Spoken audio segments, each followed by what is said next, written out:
position. There we go. That'll be better. That'll be a little better. What's poppin', everybody? Let's go. Let's see here.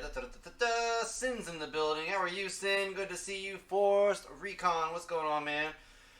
And I forgot about this. I was busy celebrating the Cowboys. Hey, Cowboys got eliminated. There you go. There you go. Booyah. I assume they are no longer in the playoffs. There you go.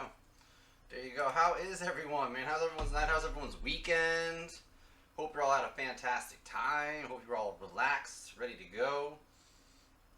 I just had dinner not too long ago because I take forever to do things. I just get late starts to my day. I don't really follow a standard schedule because I'm self-employed, you know. So, you know, I don't really go to bed at normal times, so I don't really get up at normal times, so sometimes my morning is 3 in the afternoon, you know. That's just how it works out sometimes. But we are here. We are good. Let's do this. Let me grab my pad, my pen, my notes.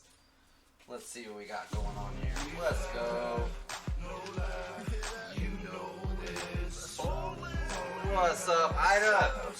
Good to see you. Stay fly, no lie. You know this.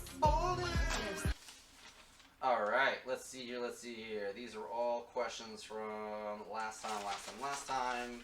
So my questions for this week are right here. I got them. Okay, cool.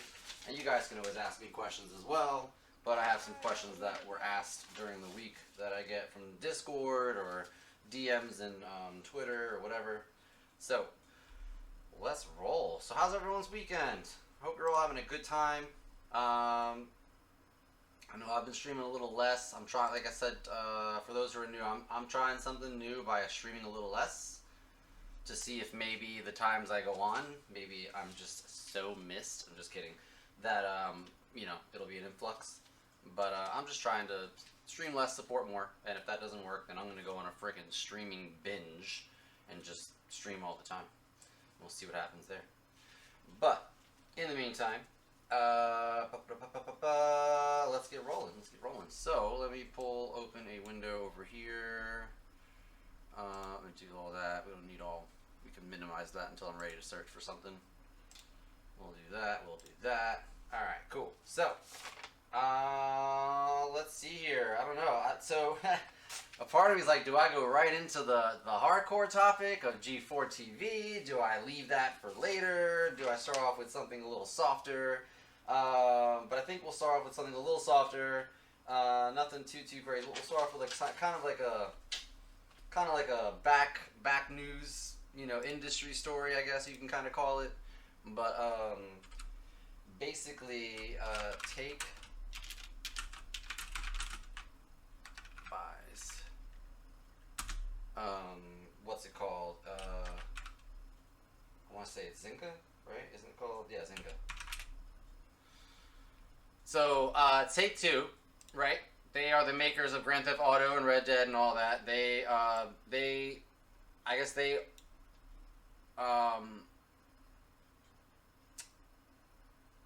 The developers would be Rockstar, but they are not the makers, I guess. So, anyways, they're buying Zynga, and Zynga is the maker of Farmville, Words with Friends, etc., right? They are basically a really big app store or app mobile gaming company, and they just bought those suckers for $12.7 billion, which is crazy.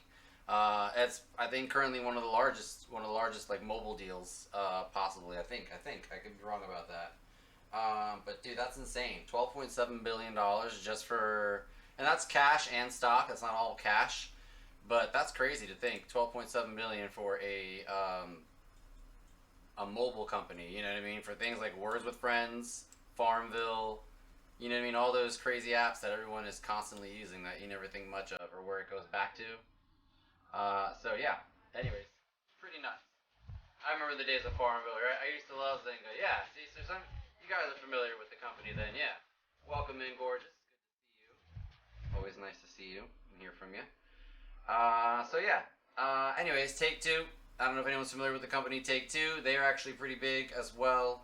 They're actually They are actually currently they were upset with It Takes Two, the game, because of the name Takes Two being in that game phrase. They were actually trying to make them change it, but I don't think they were successful.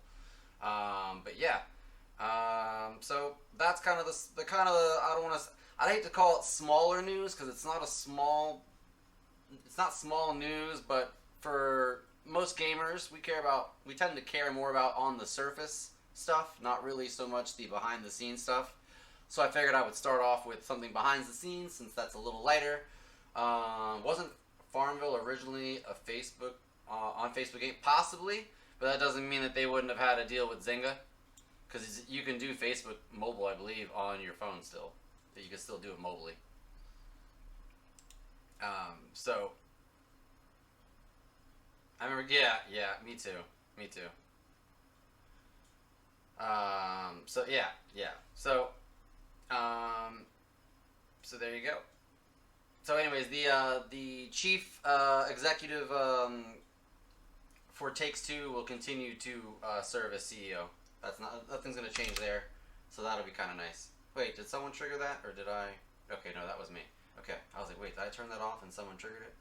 So yeah, anywho, that's pretty cool. I think, I think it's a pretty big deal. I mean, like I said, it's behind the scenes. It's not really going to affect us, I guess, as gamers or whatever. But I mean, I think it's just kind of cool. I love gaming, and I just love to know like behind the scenes stuff like that. So when I saw that Takes Two Interactive was buying Zynga for 12.7, I thought, hey, I'll talk about that today.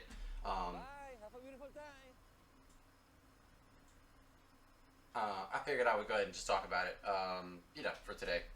So yeah, anyways, Takes Two. For those who don't know, I mentioned Grand Theft Auto and Red Dead, but they've also done. They include Bioshock, Borderlands, NBA 2K, things like that. Like Takes Two Interactive. I'm pretty sure if I was to grab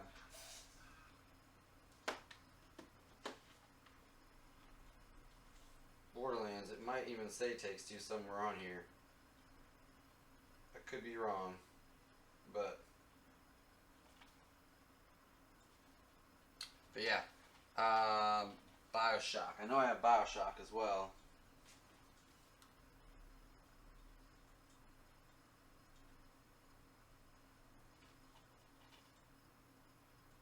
Yeah, I don't know if they're mentioned outright. They might be mentioned under like I said, a different entity. But yeah. I'm not seeing their name exactly on there. They must be like one of those like, I think Take Two is like the mother company that nobody ever really hears about, and then they have all the little subdivision companies that basically, if they need to fold those companies, they don't fold Takes Two, right? They would fold like Bioshock. You know what I mean? They would close out their Bioshock section, and that would be that, right? They wouldn't exactly close out everything else. You know what I mean? So it's branches. Thank you. So that's pretty wild. But yeah. Zane, thank you for the 10 biddies, man. I absolutely appreciate that. Oh, you got. I want the next Ryan. Bioshock. Yeah, I've heard rumors of a new Bioshock. I've also heard rumors of a new Mass Effect. Just gonna say, I've heard rumors of a new Mass Effect. So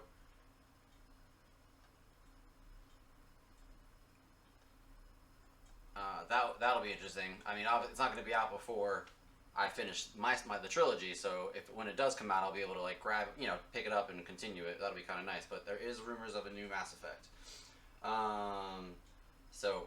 Zane, thank you once again for those 10 biddies, dude. I really do appreciate that.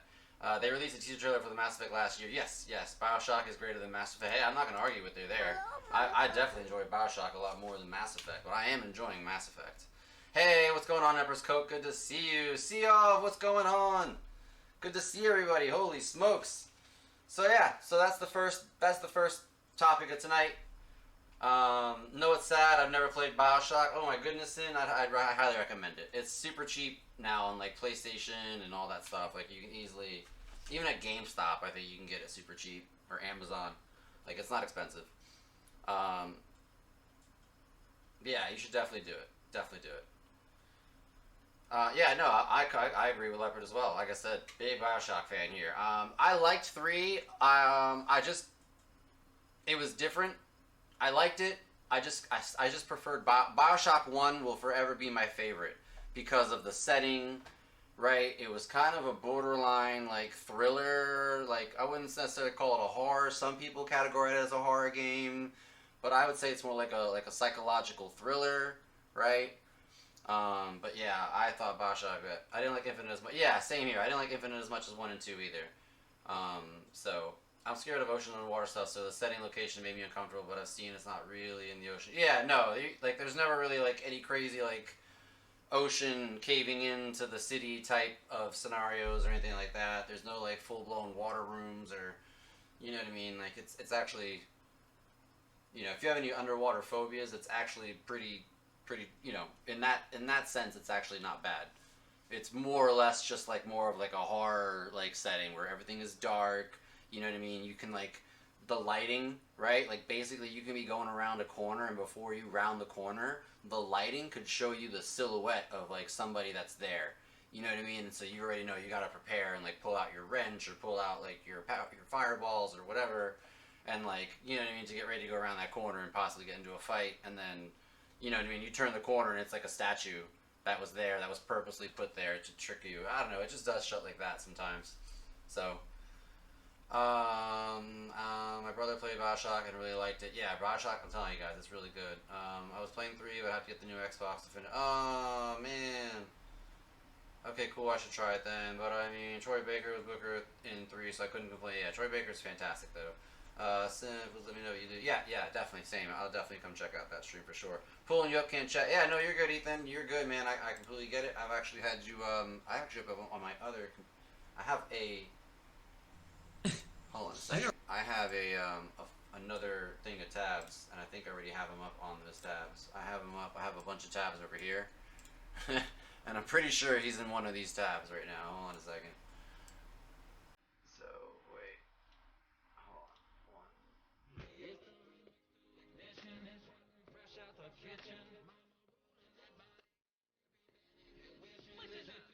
Yeah, I'm in here. What's up, E? Good to see you. So I can close out that other one that I just had open. Alright, cool. So yeah, beep boop. Anyways, what's up? How are you? So yeah, anyways, that's my rant, I guess. I don't know if it wasn't really a rant. I forgot what we were talking about. Oh, Bioshock. Yeah, Bioshock's definitely better than, Mass Effect, in my opinion. But I'm very much enjoying Mass Effect. So yeah. Hey, I just wanna... Oh, no. I want to play Uno now. Oh, man. I wish I had some good friends to play Uno with. That'd be great. I mean, even online, y'all, if you ever ask anyone to get together and play Uno, let me know. I'm down for corny-ass games like that. Trust me. Spire, thank you for the sub, dude. Much appreciated. I'll tag you when I get home. Alright, be safe getting home. Bioshock was good was the rant. Yes, exactly. Oh, yeah. Hey, thank you for the 10 biddies as well. Oh my goodness. Hey, thanks for the host too, Spire. And E, thanks for the 10. Oh my goodness, so much going on. Miss Maggie Unicorn's talking about flirting. I want to feel your face. Ooh, I want to feel your face, but not with like my hands, but more like my thighs. Oh man, classic. Let's see, get him over here instead. Aww. Dude, I appreciate all of you. Guy, you tell them my guy, hope all's well with you. Likewise, dude, I've had you up most of today. I know you've been on. I think you're on my other computer. I have my laptop over there, and I think you're on my laptop. Unless you rated out over... Wait, no. I think you're on my laptop. I recently redid my laptop. I basically, I did a time... Like, on Apple computers, they have Time Machine. Time Machine is their software for backing up computers. I did a Time Machine backup of my computer, so I had all my files saved, whatever I thought, and just in case I need it. And then I basically wiped out my computer and started it from scratch. And now I'm able to pull up more tabs because my computer, my laptop was just lagging hard. Like it was just doing, it was miserable. So I did a whole factory reset and everything and updated all the drivers and updated everything on it. And now it's running a lot better. It's still not like anything near as well as this computer, but it's running better. I can actually pull up like a dozen tabs on that thing without it crashing and burning. So I'm 99% positive I had fetch up. on that one, unless he's rated out. But yeah. What are we dying at? What happened?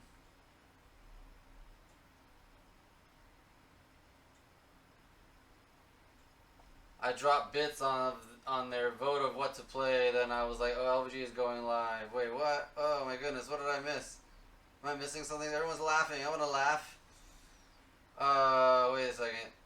Bioshock, Leopard, LOL. It's my fault they're playing it too. Wait, who's playing it?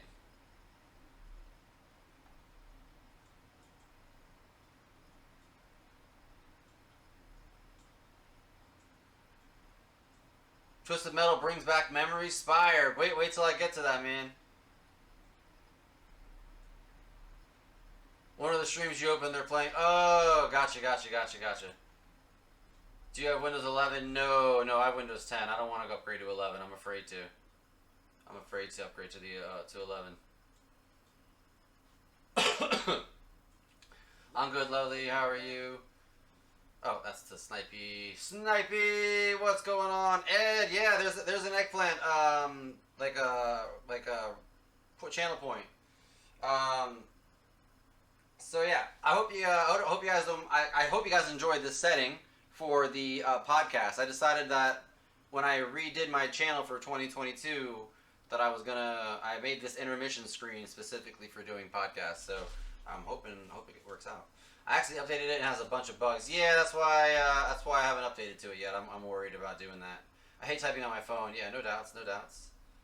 I refuse to upgrade to Windows 11 right now. Yeah, same here. That's good to hear, love. I'm well. On Flow, kicking my ass lately. Aunt Flo. Oh, gotcha. Yep, I know that lingo. I've been around enough women growing up to know that lingo. Let's see here. Hey, Ed, I don't know why your screen would be black, man. It shouldn't be. I don't know, man. No one else is saying anything bad on their end. It might either be. I don't know if you're on a mobile device. It could be that. I know that my stream is available in all sorts of like 720, 1080, and all that. So it could be a setting. You can try changing the settings of my stream on your phone. But yeah, it's back. All right, cool. Glue, what's going on? Glue, good to see you. Hello, everybody.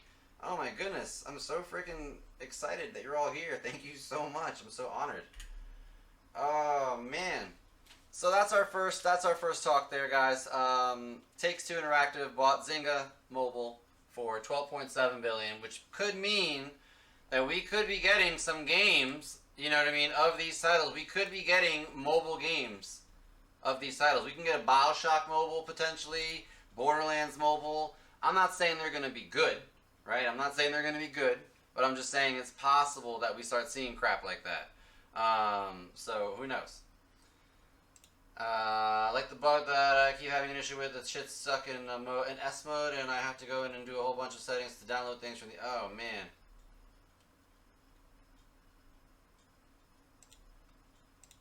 Bet it would be fun. Yeah, I mean, like I said, I don't know. I'm not big on mobile gaming myself. Like, for me, mobile gaming is like my PlayStation Vita or my Nintendo Switch, right? That's mobile gaming, or my Nintendo 3DS. Like, that's mobile gaming to me. Like, I can't use my phone. Like, there's nothing more irritating than trying to play a game and then you get a text message, or you get a Discord alert, or you get a Twitter alert, or a Twitch alert, or you get a phone call, or you get... I'm like, I don't know how people play games on their mobile. I really don't know. Unless you have a whole separate mobile that has... Nobody has your, like, phone number on it, and all you do is download games on that mobile, and then you have a separate mobile for, like, you know, your human interaction. Because I don't know how people play games on mobile. It boggles me. iPad, maybe I can see that. You know, you can turn all off, alerts and stuff for that and just make that focused on gaming. But like a cell phone, I don't know. To me, it doesn't sit well.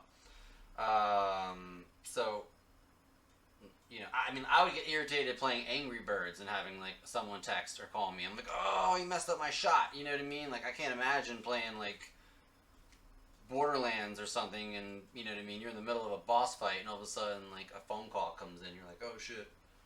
Especially if you're playing online with friends, you're like, hold on guys, like my grandma's calling me, let me answer this phone, let me answer this, I'll be right back. So, yeah, I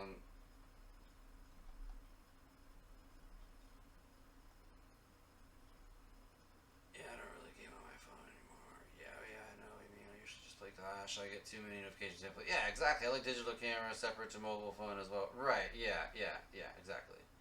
I use my iPad to do games. I can't do games on my phone. Yeah, I'm with you there. Hey, Ed, thanks for the 25 biddies. Holy crap. Featured. So let's get this right. Come on, let's work through it. Arsenal, Roma, Monaco, Galatasaray, Juventus. Yeah, in there. Boom, boom, boom. Got in there, right? So And congrats, Glue. That's cool, man. All right, so let's see here. Moving on from the Take-Two deal. We've got the Ezio collection is coming to the Switch. So the good news is the Ezio collection is coming to the Switch. The bad news is, and it's only $40, right? Which actually isn't that bad. You might even be able to get it cheaper, right? If you have some sort of like points or whatever. But the issue is, Assassin's Creed 2 is going to be on the cartridge, and the other two games, Brotherhood and Revelations, as well as the DLC from all three games, right? And as well as the 2 short films, right? So you get a lot for $40. I think it's actually a pretty good deal, and it'll be mobile. I don't think the price is bad. My issue with it is that you only get one game on the cartridge, and the other 2 are digital downloads. So that is my issue with it. It's getting released in February next month, just after Valentine's Day. So for anyone looking to pick something up for somebody who's a gamer, you know what I mean? You could sit there and let them know, hey, I've got this, I got something for you in a couple days. Don't you worry. But yeah, there you go. So the Ezio collection coming to the Nintendo Switch. That's pretty cool. You can now play, one of the best trilogies in the Assassin's Creed series mobily. So that's pretty cool. So there be that. Let's see here.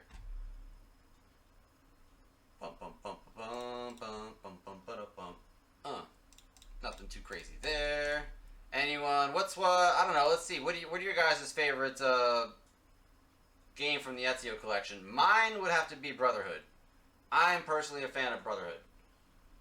Nothing against 2 or Revelations. They're great.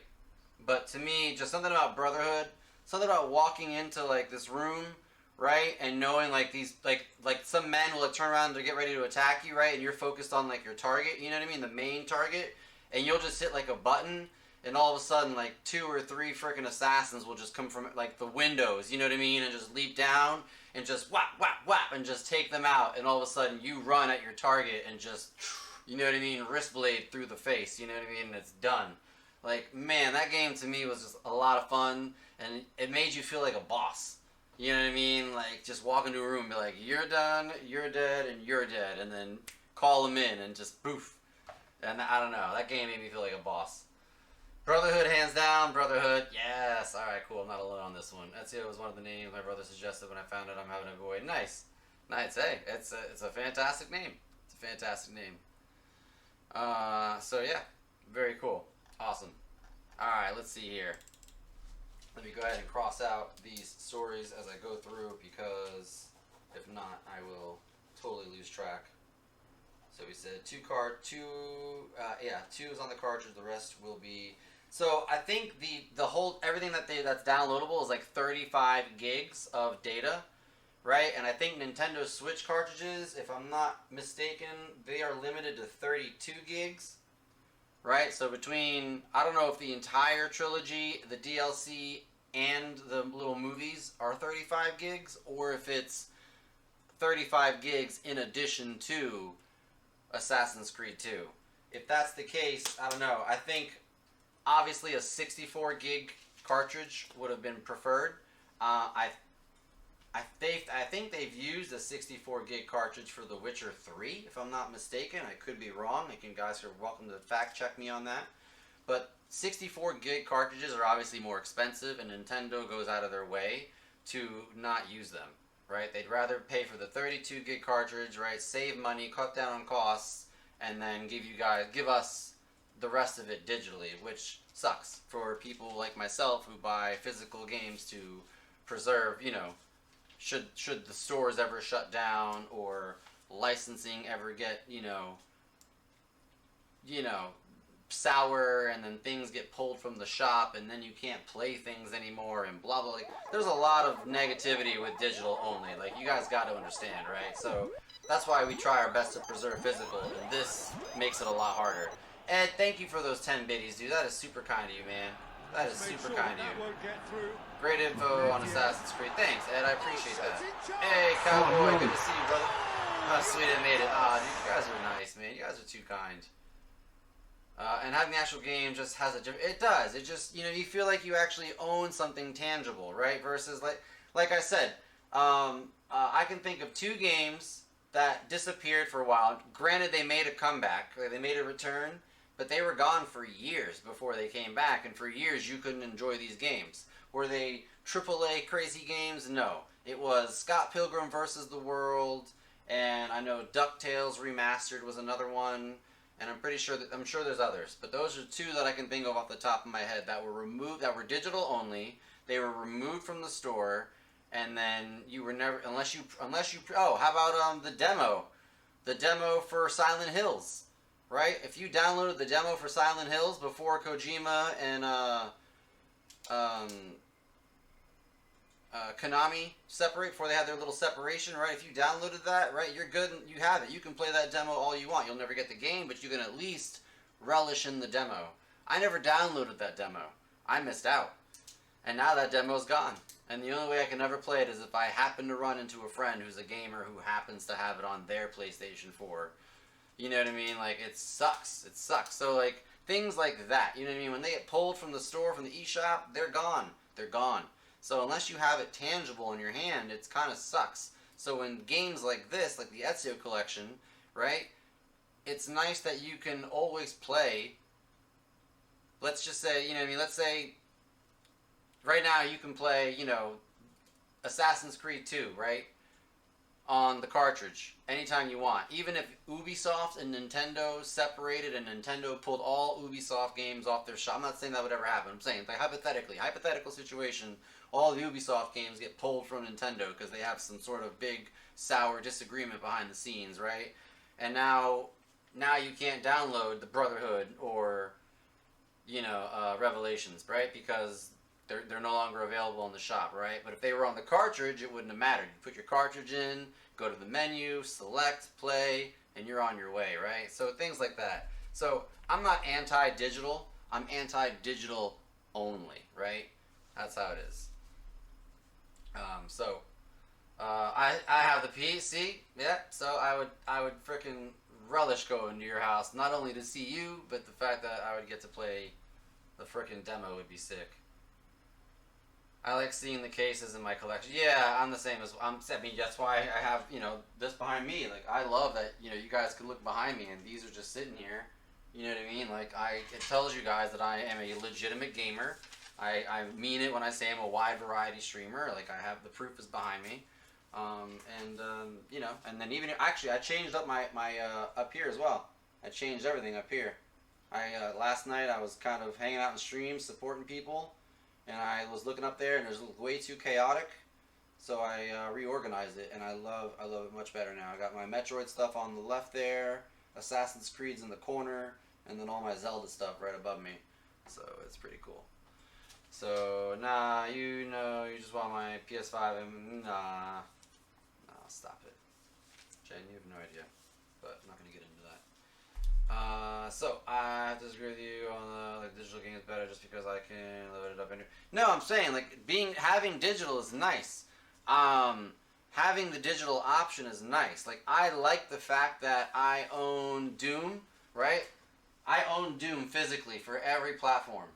Right, I own Doom for the Nintendo Switch, like all the Dooms, like old school Doom to Doom Eternal. I own all the Dooms physically for the Nintendo Switch and for the PlayStation 4, right?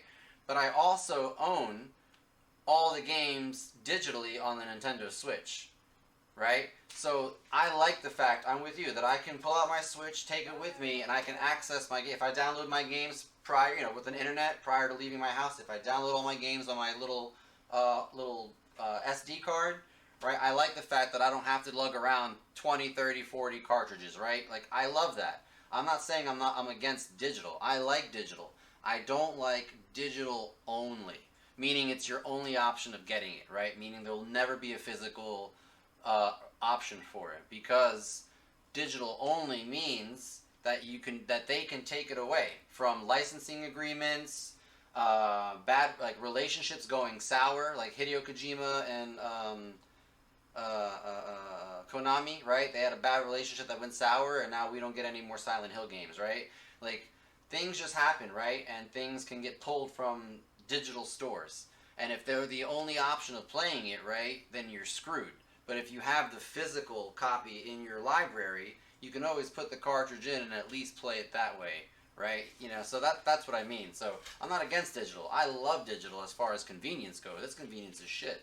But I don't like it being my only source. So, like with the Ezio collection, right? The fact that only Assassin's Creed 2 is on the cartridge and the other two games are digital, that kind of sucks, because, you know what I mean? Like, I would rather all the games be on the cartridge, so that if the games were ever removed from the eShop, I can always put my cartridge into my Switch and play the Ezio collection, right? But if I want to buy them digitally, you know what I mean, as well, so I have them both digital and physical, you know, by all means, because I've done that. I've bought games digitally and physically because I've got a good deal on both. Sometimes I'll spend the same amount, like, on both the digital and the physical that I would have for just the physical alone, like, on day one, right? Because I'll wait, like, months to buy a game, and then it goes on sale physically and digitally, and I'll buy both for the same price as one. So, you know, just gotta buy smart. Just gotta buy smart. Sad that never came to be. Oh yeah, tell me about it, Just Fetch. Tell me about it, man. We are all disappointed. Ed, have a good night, buddy. Thanks for all the love, dude. I really appreciate you if you're lurking. Hey, what's going on, D-Lo? How you doing, man? Good to see you, dude. I like the lurks. They remind me of my Michael lurks. Boom, boom, boom, boom. They remind me of mine. I like those. So yeah. So, with that being said, let's move on to the Pokemon Arceus controversy. It's nothing too crazy. Mostly that, you know, they've been releasing images and snippets of gameplay. I can't really play them because Nintendo and Game Freak are really weird. Like, they'll flag the shit out of your videos for, I don't know, they're weird. They're super weird. I don't want to take a chance. So I'm not going to pull up any images or snippets of it, but Arceus is getting some... Hey, good guy Raph, man, I appreciate that raid, my dude. Misty Killa, I'm doing well, how are you? Welcome in, everybody. Welcome in, Raiders. My name's LVG. I'm a wide variety streamer who plays all types of games across all platforms, retro to current gen, PC to console. And then on Sundays I do a gaming news podcast because I love talking about games, and it's kind of, I don't know, it's a good just chatting stream for everybody. How was your stream, good guy? They will come take your house. Dude, you're not kidding, Fetch. They're crazy. Raph Raid, welcome in, Crimsy TTV. You are officially done. Let's go. I like it. Beefers, what's up? Crimsy, thanks for the follow. Oh, alright, I'm getting done. Let's go. Welcome in, everybody. Welcome in. I appreciate that follow. I do. Hope you had a good stream, Raph. I had you pulled up. I just obviously couldn't chat at the moment, but welcome in, dude. We're gonna have a whole convo about this with me. Can you feel Misty doing it? Word? I mean, sure. In a video game, yes. So the controversy with Pokemon. Welcome in, Misty. I'm in the zone of news, so I'm trying to have. We talked about a couple things. We talked about the Ezio collection coming to the Switch. We talked about Takes Two Enterprises or whatever buying Takes Two Industries buying Zynga Enterprises, I think is how it went, which is a mobile company. And now we're talking about Pokemon Arceus getting a lot of backlash from fans online because I guess they talked about there's not really going to be any trainer battles, right? I don't really know to what extent. Like, they didn't really go into details. I don't know if there's going to be none, but they just said, like, the game won't be very trainer battle based. And a lot of people are freaking out over that, but I don't think they realize that this game is meant to be a prequel to Pokemon as we know it. Like, this is pre-Professor Oak, this is pre-studying all the Pokemon and getting them into a Pokedex and knowing all their behaviors and evolutions. Like, there's no gyms and tournaments and none of that. Like, this is pre all that. Like, I don't know what people exactly were expecting. Like, I think, for the most part, and I'm not saying this in a bad way, but I think this is going to be like a Pokedex filler game. I don't really know how much they're going to, how much battling as far as other trainers there's going to be. So, yeah. Now, I do have to say, with the new game they are bringing out, there has been a lot of good and bad reviews of what people have found, what I have been said. There are trainer battles, but they are called wardens. Right, okay. Gotcha. Carrie, welcome in, Carrie. We were talking about Assassin's Creed being on the Nintendo Switch a little while ago, but we've actually moved on to Pokemon Arceus. Some controversies about that. Have you thought of beating Dark Souls? I have. It's on my backlog to do. I even have it. I actually have it sitting here, still in shrink wrap, as a matter of fact. So I look forward to the day that I can unravel this shrink wrap on stream with you guys. But yes, it is on my backlog of things to do. So yeah, let's see here. Can't wait. I play Pokemon on Switch. Yeah, I mean, of course. I mean, that's pretty much the only place you can play now. Yeah, you're gonna have a death counter for that game, probably, and a rage counter, I'm sure. I've never played Dark Souls Just Fetch, ever. This is something that people have been asking for years on an open world Pokemon game, and this is what they are saying is what they are doing because this will be a type of... Yeah, no, I know that, Cowboy. I completely understand that. I'm with you on that. I'm just going by what I've been seeing online by people giving it crap because they, I don't know what they were expecting. Like, you know what I mean? Like, I know that they didn't say, like I said, they didn't say there were going to be no trainer battles. They just said it wasn't going to be heavily focused on trainer battles, which tells me it's not like going to be like, you know what I mean, like the other games where you go through gyms and you go and get, badges and things like that. Like, none of that's really going to be here. So, and if it is, it's going to be like on a much smaller scale, I would assume, because again, this is a time that takes place pre all that. Yeah, let's see here. The other issue that was coming up with it was graphics. I personally don't have issues with the graphics of it. I don't think it looks as good as, like, say, Breath of the Wild. Right? You know what I mean? But I also understand that it's a Pokemon game. And I don't really know what people were expecting as far as a Pokemon game. You know what I mean? Like, I don't want to say, like, as far as a Pokemon game and as far as a Switch game, because I've seen some really, really good-looking Switch games. So I don't want to, like, discredit the Switch. Granted, like, The Witcher 3 looks way better on, like, an Xbox and a PlayStation than it does on the Switch, right? Don't get me wrong. There's definitely, with big games, you can see limitations. But, you really are. You probably are. But I think that... hey, Anteater Butters, what's going on? Welcome in. Happy Sunday. Welcome to Arcade Talk with LVG. Good to see you.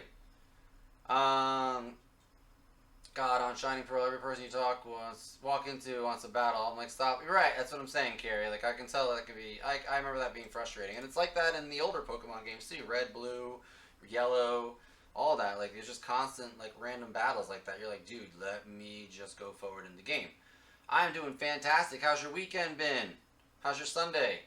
They were expecting Breath of the Wild graphics. Right, and I can understand why people are a little disappointed that it's not up to that standard, don't get me wrong, because if the Switch can do it, right, and you're putting, you know what I mean, this much effort into this game, like, why not put in the effort into the graphics?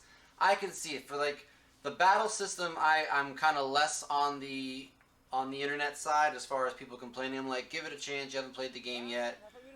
And they've already explained this as pre-trainer battles and stuff, right? But as far as the graphics go, I'm kind of like, I wasn't expecting much. I wasn't expecting Breath of the Wild. Maybe I just had lower expectations than others. I don't know. But I'm not too upset with the fact that Pokemon Arceus doesn't look as good as Breath of the Wild or Breath of the Wild 2. I really don't. E, thank you so much, man. I'm in there with you as well, buddy. I promise. I've got you up, buddy. Hope you're having a good night. So yeah, I don't know. That's pretty much what the Pokemon controversy was. It was with the gameplay because of the battle systems. People were worried about. I guess they were concerned that it's not going to be heavily focused on trainer battles. And then the second issue it had going against it was the graphics, because it supposedly doesn't look anywhere close to Breath of the Wild or The Witcher or anything like that. So I don't know. To each their own. Like I said, I have no issues with either one of them. I'm completely understanding of the storyline and the time frame of that game, that there shouldn't be heavy trainer battles, and I really wasn't expecting much with the graphics to be disappointed with it, so whatever. It's still in beta graphics, like, yeah, exactly, right, I know. They usually polish things up towards the last couple weeks. That's usually the last thing they end up focusing on. The initial things are the way the game plays and runs and all that stuff.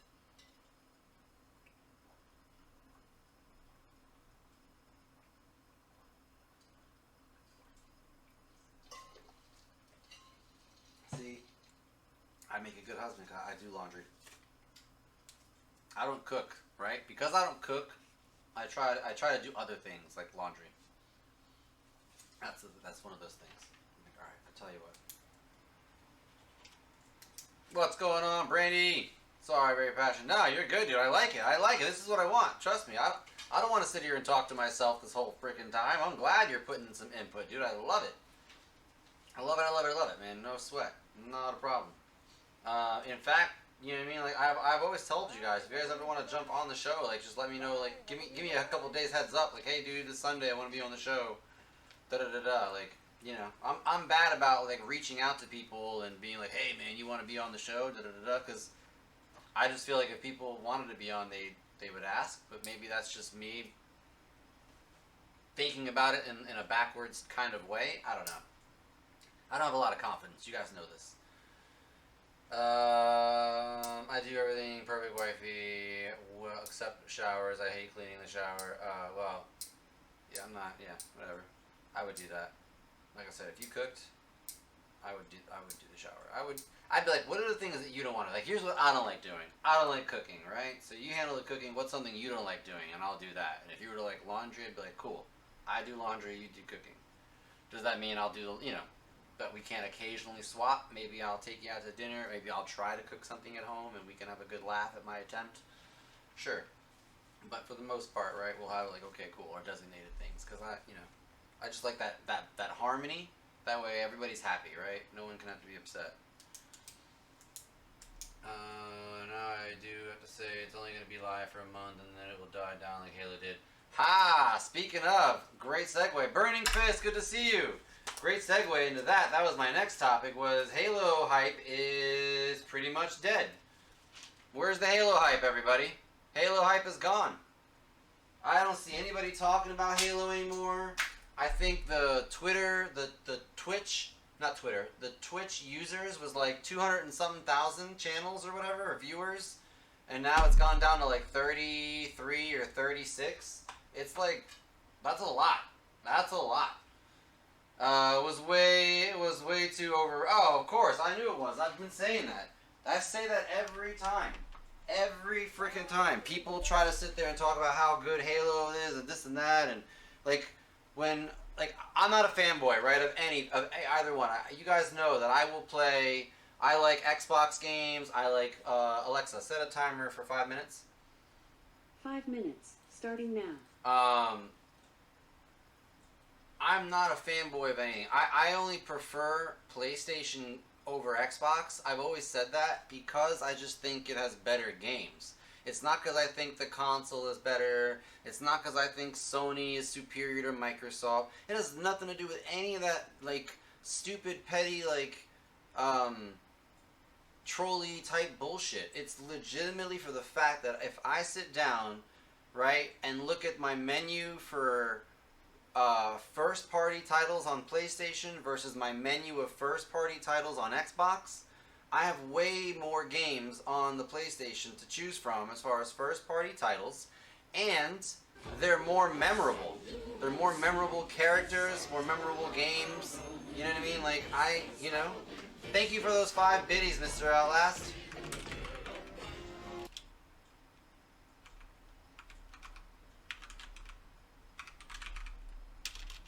I appreciate that. Let me see if I can get this shout out for you. Boom. There it goes. And that's all it is. I don't think it has nothing to do with, you know what I mean? Like, that's all it is. Like, to me, Nathan Drake is more memorable than anybody from, you know what I mean? Like, he's just more memorable to me than Master Chief was. Who else? Kratos. Kratos is more memorable to me than Master Chief was. The same for... And I get that, I understand that that's my opinion. I'm not saying these are facts. It's just to me that they were just more memorable, right? I don't know if it was because they had the personality. I don't know if it was just the games that revolved them. I don't know. But to me, I just like those characters more, and I thought they had better games. Does that mean I don't like Halo? No. You guys watched me play the entire Halo series last month. I enjoy Halo. I have statues of Halo. I have the little sword to Halo, the light sword. I've got the freaking little Halo 3 helmet that came with the collector's edition. Like, I'm a Halo fan. I even have some Halo stuff down here. You beat House of Ashes? That's sick, dude. Congratulations. What do you mean? Oh, I know. Don't get me wrong. I absolutely know that. Of course Kratos would whoop his ass. I know that. But yeah, it's just for me, bottom line, they have more games to pick from, and Game Pass is superior because it has a lot of third-party games on there, right? Like, I thought Gears of War was good, but I was bored of it by Gears of War 3. Because Gears of War 3, it was the same game. Like, you go into an area, right? You duck behind something, you pop out, you shoot all the enemies, right? You move forward, duck behind objects, shoot your people, move, like, every section, I feel like every section of the game was like rinse and repeat, right? I got bored with it by the third game. Halo was good when it was under Bungie. Now that it's owned by 343, Halo hasn't been as good as it was. Let's be honest, right? Reach 1, 2, and 3, those 4 games were magic, and then 4, 5, and Infinite have been basically forgettable. So, you know. Let's see here.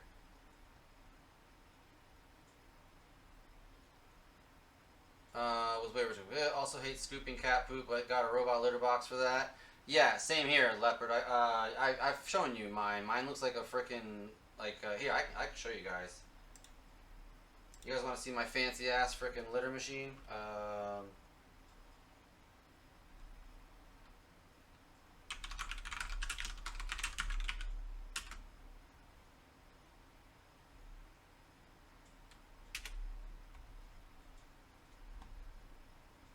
It's kind of like one of these litter robots, but it's not a litter robot.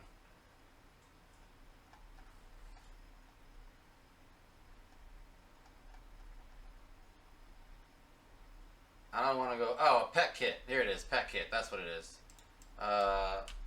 Petkit litter machine. This is my machine. It looks like a fucking dryer.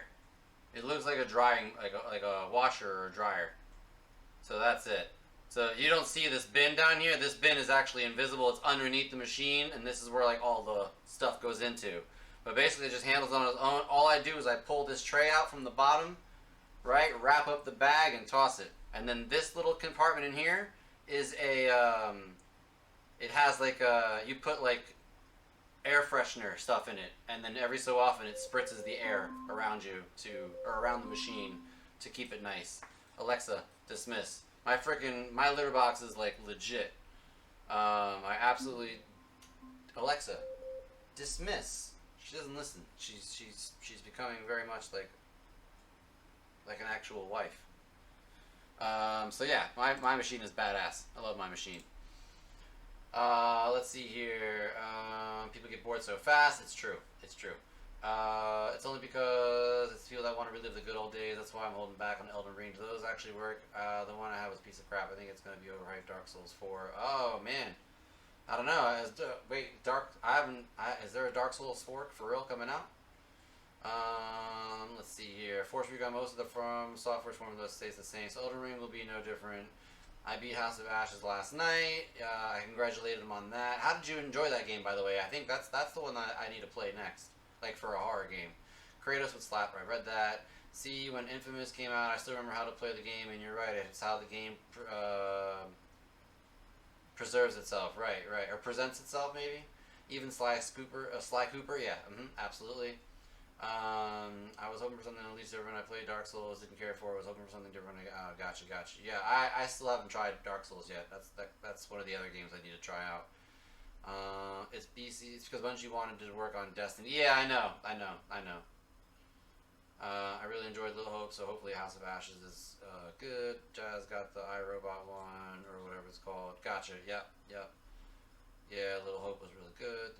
Cool. Alright, so I caught up everybody. Caden, good to see you, by the way. Alright. Yeah, so, I don't know. Like I said, I'm not a Sony fanboy. I just think that Sony has a much larger option of first-party games. And if all third-party games were removed from both consoles, you know what I mean? And, went to Stadia. Let's just say, hypothetically, all third-party games were like, fuck it, and they all went to Stadia or something like that, and now Xbox and PlayStation have to rely on just their first-party games. I think PlayStation would kick their ass. You know what I mean? Gears of War kind of got boring after the third game. Halo sucks after Bungie let go of it to move to Destiny. And there's really nothing else that I can think of that Xbox has. You know what I mean? Other than those two franchises. I mean, anyone else? I mean, they just got Elden. Elden Rings is coming to theirs. I guess that's going to be theirs as well. We talked about that, but we're not sure how that's going to be. And I know they have the Elder Scroll company now. I know they've got them Bethesda, right? They have Bethesda. I mean, Bethesda could potentially just release things on Xbox now and not Sony. But I don't know. I just don't know. So it's kind of weird.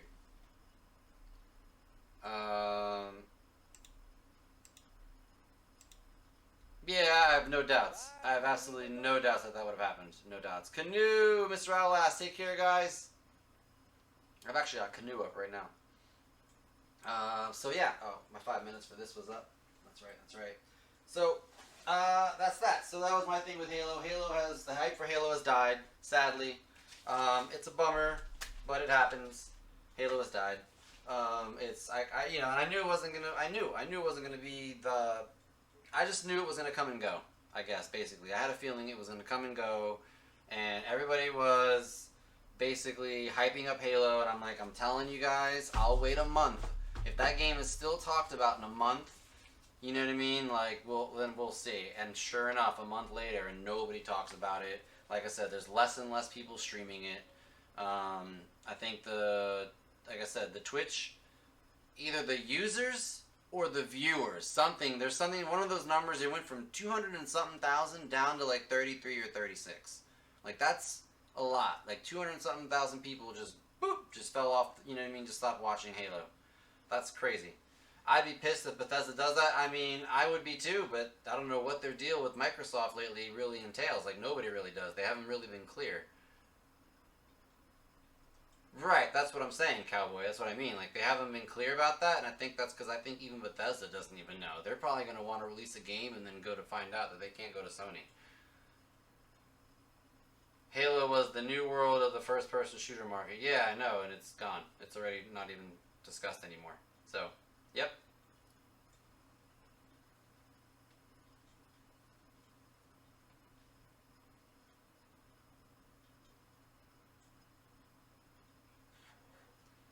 I think we're going to save G4 for last, because it's kind of a hot topic. And I want to continue talking about video games before we get into something that's probably, it's about video games, but also not really. So, hey, New World is fun, just not worth the hype. Yeah, no, I feel you. New World never deserved the hype. It was a 2020 RuneScape with the... Yeah, I mean, I don't get into MMOs. I feel like all MMOs are pretty much the same, just reskinned. That's my honest opinion about MMOs. Every MMO I've watched people play, it looks like the same thing, just reskinned, right? You build things, you build up a village, you do whatever, you interact with other people who are online, maybe you fight with them, maybe you make friends with them, and you build, and you go on, and there's like really no main story half the time. It's just kind of you basically creating a whole new life inside of this world of this video game. And I'm not like discouraging anybody or like trying to make, like, I'm not putting anybody down. If that's your thing, that's your thing. By all means, do you, boo-boo. I'm just saying, for me, I need games that are story-driven because I like to be told a story. It's also part of my ADHD. Like, I start to lose focus if it gets to be redundant too much, you know what I mean? So I need, like, that story to kind of keep me going forward to find out what's going on next. So even if the gameplay is redundant, right, I have the story that's driving me, right? So I'm just weird. I'm just weird.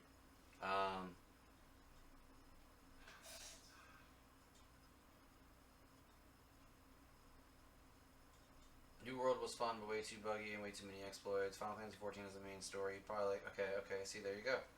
And I've heard really good things about it, actually. In fact, a lot of people jumped to Final Fantasy. I don't think you can buy it right. No, wait, 14 you can, right? Isn't there, there's a certain Final, we talked about this the other week. There's a certain Final Fantasy game you can't buy right now because the servers were overloaded.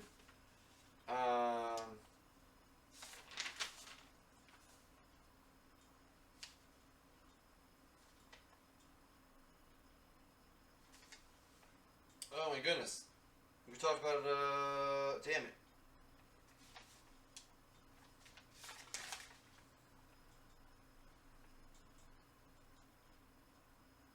Yeah, I can't find where it is. It's on one of my back notes, but yeah. It was 14, right? They're reopening the sales the 25th. Right, I was like, you know, I wanted to get in on the game. I can't because, summoners aren't actual summoners. Thumbs down, that's funny. Yeah, I was saying you can't buy because the servers are overloaded because of the issues over at Blizzard. People basically stopped playing World of Warcraft. Everyone is basically... the story behind that is that Blizzard is under a lot of shit right now for some, let's just say, unprofessional malpractice going on against, you know, females and things like that in their offices, right? And I think Activision is included in this too. And so Blizzard, I think, runs World of Warcraft. And so in a stand against Blizzard, World of Warcraft players have migrated over from World of Warcraft to Final Fantasy XIV. There was actually a huge influx of players, and because of that, Final Fantasy XIV had to shut down purchases for it because they need time to basically get their servers to handle it. Because last time I checked, you would wait like 8 hours to get into a game or something like that. It was kind of crazy. So, like, I've heard stories of people, like, starting the game up and then going to the gym and running errands and doing stuff and then hoping that by the time they got back, they would be able to hop into a game. So, yeah. Do the free trial in the open, World of Warcraft. Yep, you guys talk about the same thing. Yep, we're all talking about it. Yep. You guys are all talking about the same thing that I talked about. They changed things, yep. But, I mean, maybe the change in their games might be what's affecting it on to some degree, but my understanding, it's the issues going on behind the scenes with some of the things that they do towards, like, female employees. Yeah. So with that, and I would support that. I mean, if I ever worked for a company that was mistreating anybody of, you know, gender, color, creed, whatever, like, I would definitely not want to work there. You know what I mean? Like, that's not cool. So, not that I'm like hating on anybody who does work there. You got to pay the bills. I understand, like, you got to pay the bills and you look for another job before you quit your job. I'm not like shitting on anybody who still works there. But I would have a hard time myself just being like, oh man, like, I can't believe like there's all this discrimination going on, right? So, yeah, I don't know. Blizzard's under the heat right now, so we'll see what happens with that. They want people to step down at high level positions that are refusing to step down, and there's all sorts of shit going on over there. But that's a whole. I talked about that a couple weeks ago. I don't want to ride back into that, but yeah. So there be that. So that's that. The next thing I want to talk about is to well, one is an official remake / reboot, and the other one is not.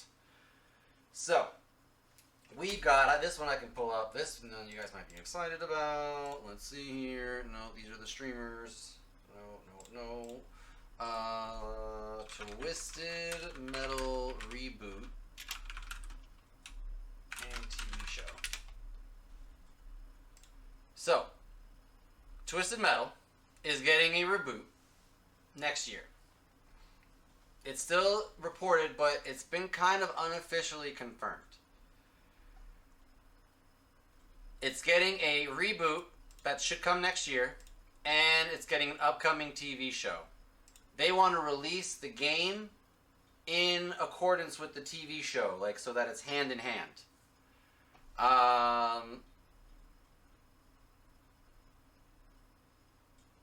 So, we do know that the TV show is officially confirmed. So the TV show is definite, the game is not.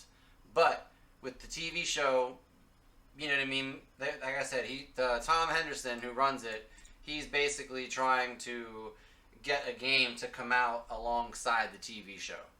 So, I don't know. I'm a Twisted Metal fan. I like Twisted Metal. I own Twisted Metal Black, Twisted Metal 1 and 2. I used to own Twisted Metal 3. I don't know what happened to my copy of it.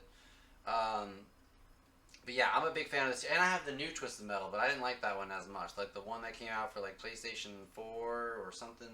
Or was it PlayStation 3? It was PlayStation 3. It came out for PlayStation 3. I wasn't too big on that one. I think Twisted Metal Black was PlayStation 2. So yeah, I would love a new Twisted Metal game. I don't know about the whole TV show thing. We'll see how that goes. But, yeah. Take care, Mastino, and go with him. Take care, folks. So, yeah. Let's see. They, you know, I didn't even know there was a Ratchet and Clank movie? I didn't know there was a Ratchet and Clank movie. So, Sony has tried multimedia strategies across different mediums in the past. Ratchet and Clank movie was in development along with the reboot back in 2015. The game succeeded, the movie flopped. Sly Cooper TV show that tied to the video game, but neither the TV show nor the game was released. So, you know, like I said, this could end up being nothing. This could end up being absolutely nothing, right? But because I heard it, and because I'm a big Twisted Metal fan, I wanted to go ahead and just talk about it, right? I'm not saying this is official game news. I'm not saying this is actually happening. The TV show is confirmed. The game is not. But this would be sick. Take care, Anteater Butters. I appreciate you hanging out. I really do. I appreciate all your time. Have a great rest of your night. Or day, if it's day where you are. I'm on the East Coast, so it's 9:15 at night for me. 1001. Let's go. Yeah, Twisted Metal Reboot. I know. I'd be hyped for that. I love me some Twisted Metal. Yeah, same here. Same here. So yeah. So that's that. We'll see. We'll see. I'm totally excited for that. That'd be fantastic. So that takes care of the Twisted Metal. Let's see here.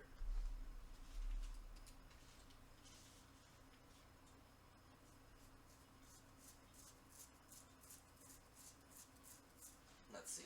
What's the next thing? So the next thing is an unofficial. Well, actually, before we get, hey, little Norse, how are you? Before we get into the next topic, let me go into some of my Q&A here. I keep skipping my Q&A. All right, so I had someone ask, somebody sent me a DM earlier this week that said, if you could only play one retro console game from the past, like one retro console from the past, what would it be? So basically, if I had to pick one console from the past and its entire library, what would it be?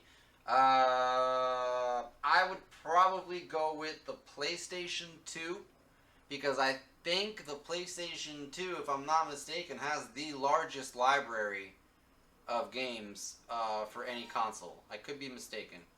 What's up, little Norse? Good to see you, by the way. How are you, love? N1001, thank you so much for the host. I appreciate that. Force Recon says Super Nintendo. Man, I feel old. Yeah, dude, I feel you, dude. Super Nintendo is that's a good choice, too. There's no wrong answers. But yeah, that's a good one. SNES is a good one. When PS2 is considered... bro, trust me. I'm with you, man. I'm with you. But sadly, PlayStation 2 is definitely retro at this point. I think Dreamcast is retro at this point. Like... I think even the original Xbox is considered retro at this point. Because Xbox and PS2 were about the same era, because 360 and PS3 were the same era. And PS3 and 360 are borderline. They're borderline retro. They're not yet, but they're getting there. But yeah, I think the PS2 and Xbox and anything prior to that is basically considered retro at this point. We'll have to stay, but I got major headaches, so catch you later. No worries, Burning Fist. Thanks for hanging out as long as you did, man. I appreciate you. I really do. Have a good rest of your night, and take care. You're not late. You're just in time, Savage. You're good. You know me. I'm laid back. There's no issues with that. You're totally fine. You come when you can. It's all good. So, the next remake I want to talk about. The next thing that I want to talk about is exciting. So, you guys know I love me some Resident Evil. Huge Resident Evil fan. In fact, I've been thinking about. I tried to start the series a couple months ago and I was playing too many games. I think I'm just gonna start the series over. I'm gonna play Resident Evil 0 and just bust on through and work my way to Resident Evil at least 5, because I've done 6 and 7 on stream already, but maybe I'll do 6 and 7 again, and 8. We'll see. But, yeah. Force Recon, thanks for the alert, dude.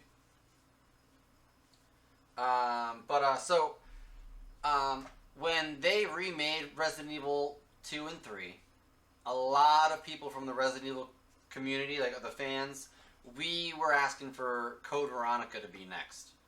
Right? Like, in my mind, and I think in a lot of people's minds, Code Veronica made sense to be the next remake in the franchise if they were going to continue doing remakes. 4 is good. Like, 4 is good as it is. I'm not saying it couldn't use some polishing, but I mean, I don't really think it needs a... I don't know. Like, I can totally imagine 4 in the current, like, engine. Like, I'd imagine that would look amazing. But at the same time, it doesn't necessarily need it, right? Like, there's no reason why we couldn't get Code Veronica first. Waste of resources. Yeah, what's up, Mez and Chuck? Good to see you. How are you, man? Welcome in, welcome in. So, because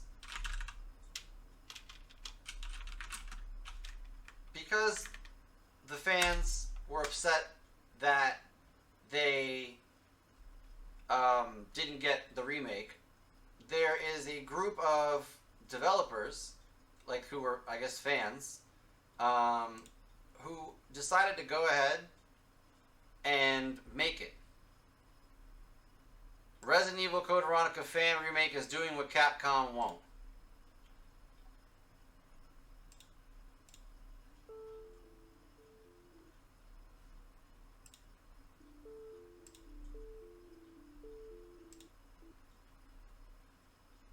Just check this out. So this is... I think there's some gameplay that comes into this trailer as well.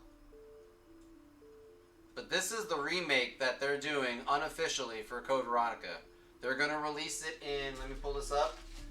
They are going to release it in 3 chapters, 3 parts, and it's going to be 100% free.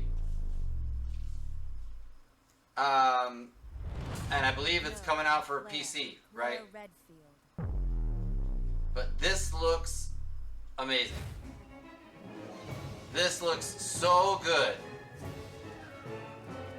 that I am so excited. I would love to play all the games remastered. Resident Evil 1 already looks good as it is. 2 and 3, completely renewed gameplay.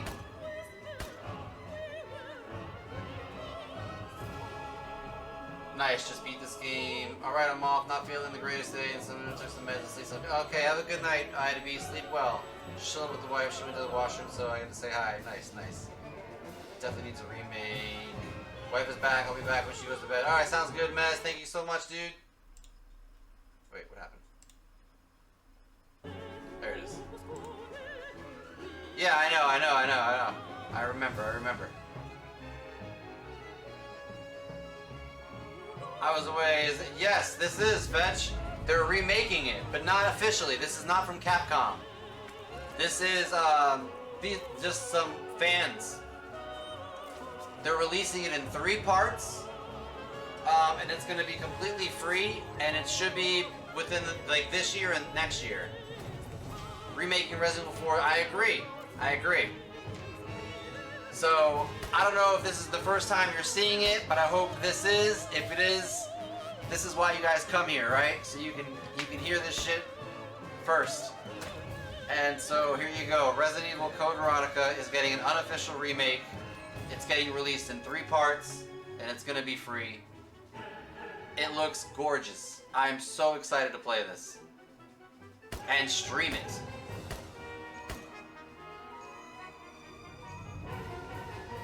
This to me was one of the hardest Resident Evil games in my opinion, and the most underrated. I guess, I don't know what they're using, man. It looks phenomenal though. It looks like the RE engine.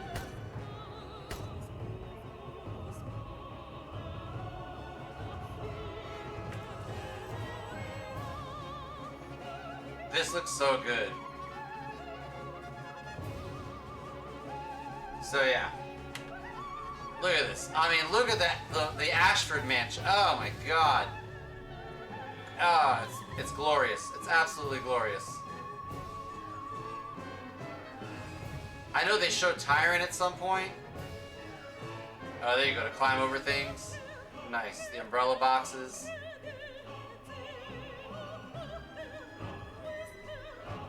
I mean, they didn't abandon it, but they don't support it either.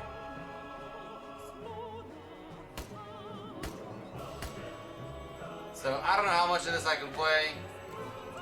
You know what I mean? I'm going to try to skip around, but I mean, I just think it looks good. The rain, everything about it, it seems to be really fantastic. I wanted to show the Tyrant real quick, but I don't know. Oh, wait, maybe around here? Yeah. So there's Tyrant.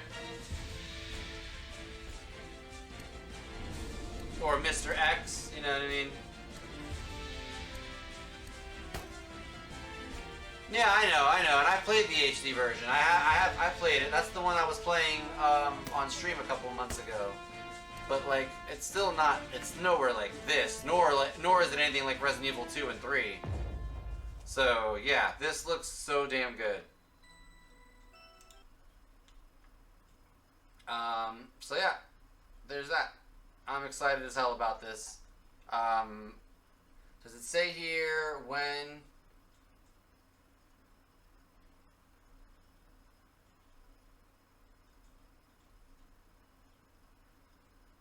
Plan to release sometime in 2022. The Code Veronica fan remake will be free to download in a 3-chapter structure, all running at about 4 hours each.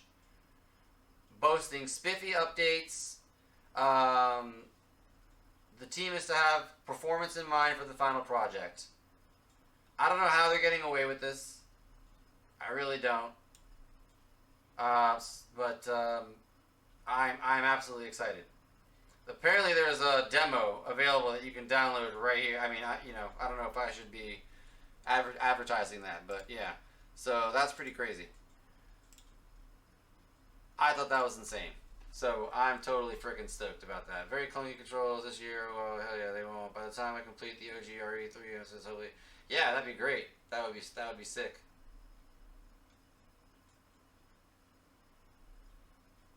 So That's the Resident Evil stuff, guys. I don't know. That's something that I'm super excited about. When I saw that, I was so excited to come talk to you guys about it. So let's see here. We crossed that out. We talked about Twisted Metal. Crossed that out. Hey, absolutely, 1001. Like I said, I never believe ETAs for releases anymore since everything gets pushed nowadays. Yeah, I know, I feel you, but I think these guys are working on it from home or something like that. I think it's like a fan-made home project. I don't think they're working on it anywhere. Let's see here. Here's a big question. Big question. You guys might need to think about this one. But how often do you touch grass?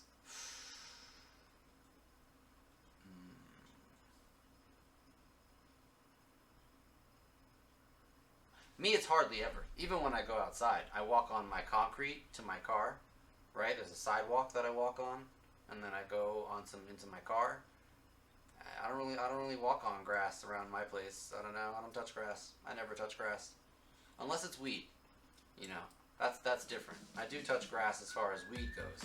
That's the only grass I touch, and that I touch every day.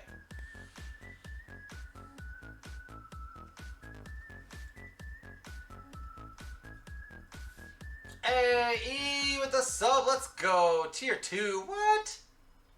Hey, love you back, E. Oh my goodness, thank you so much. Capcom won't let this fly, but hopefully they are good sports about it and just remake code. Well, hopefully they see, right? Hopefully they're like, look, obviously the game is really wanted. People are that passionate about it, so let's go ahead and freaking do it. I don't know, man. I want it.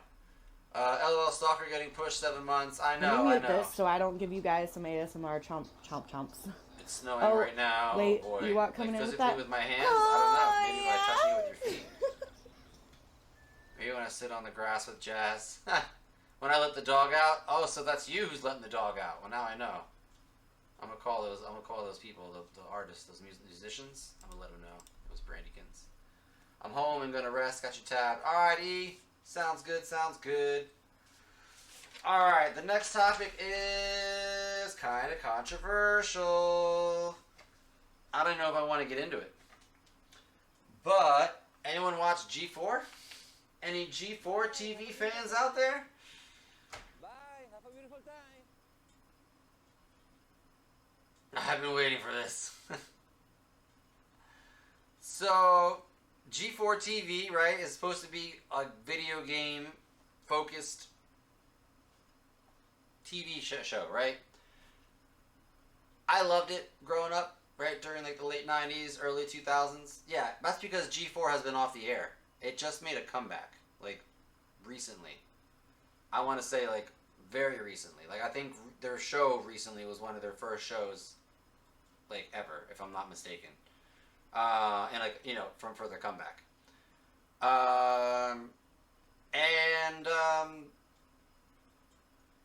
It's pretty nuts because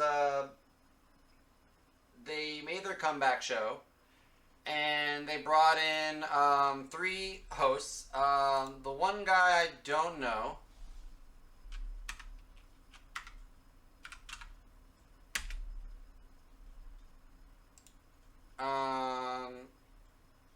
I don't think I know the one gentleman. Where's the current host? No, it's not her. Shoot. I don't know. I think it's Will Neff might be his name. Is it Will Neff? Let me look up Will Neff.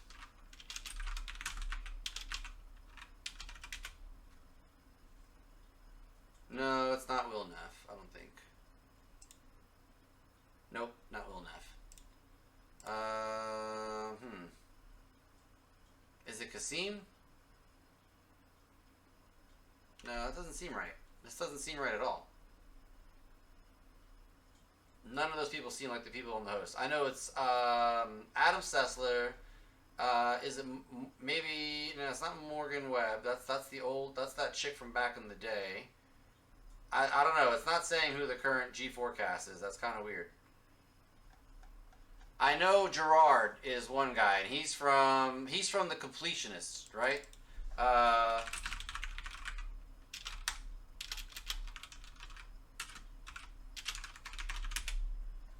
Right? I've talked about him multiple times. Gerard from the Completionists. I like his content. I mean, like, he's somebody who plays games, like his title says, to completion, right? Like, he will play the same game 6, 7, 8 times in a row to get all the achievements and everything. Like, he is that guy, right? Like, and it's cool. Like, I completely respect the way he does his content and games, because that's not easy to do. Like, that takes a lot of dedication, a lot of patience, and honestly, a lot of video game skill. Like, I recognize some video game skill to do that, right? To sit down and pick up any video game and play it to completion and 100%. Trophies, everything, right? Like, that is fantastic. He is one of the hosts on there. I don't know the other gentleman's name. I feel bad, but I don't know his name. But then there is another young lady named Froskurin. I don't know if I'm saying her name right. Froskurin, I don't know. But she just goes by Frosk. And, you know, you can tell by her looks, right? She's part of the alphabet community, which is totally cool. Nothing wrong with that, right? I don't have any issues with that whatsoever. Could care less. But she kind of went on a rant this weekend, or this past week, on the topic of sexism in gaming. And I feel like I should just maybe play it, or I can... Bye, have a beautiful time. Let's see here.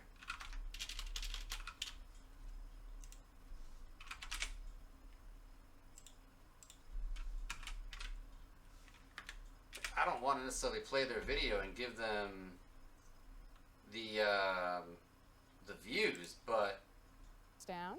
I'll tell you when to stop scrolling. let me see here.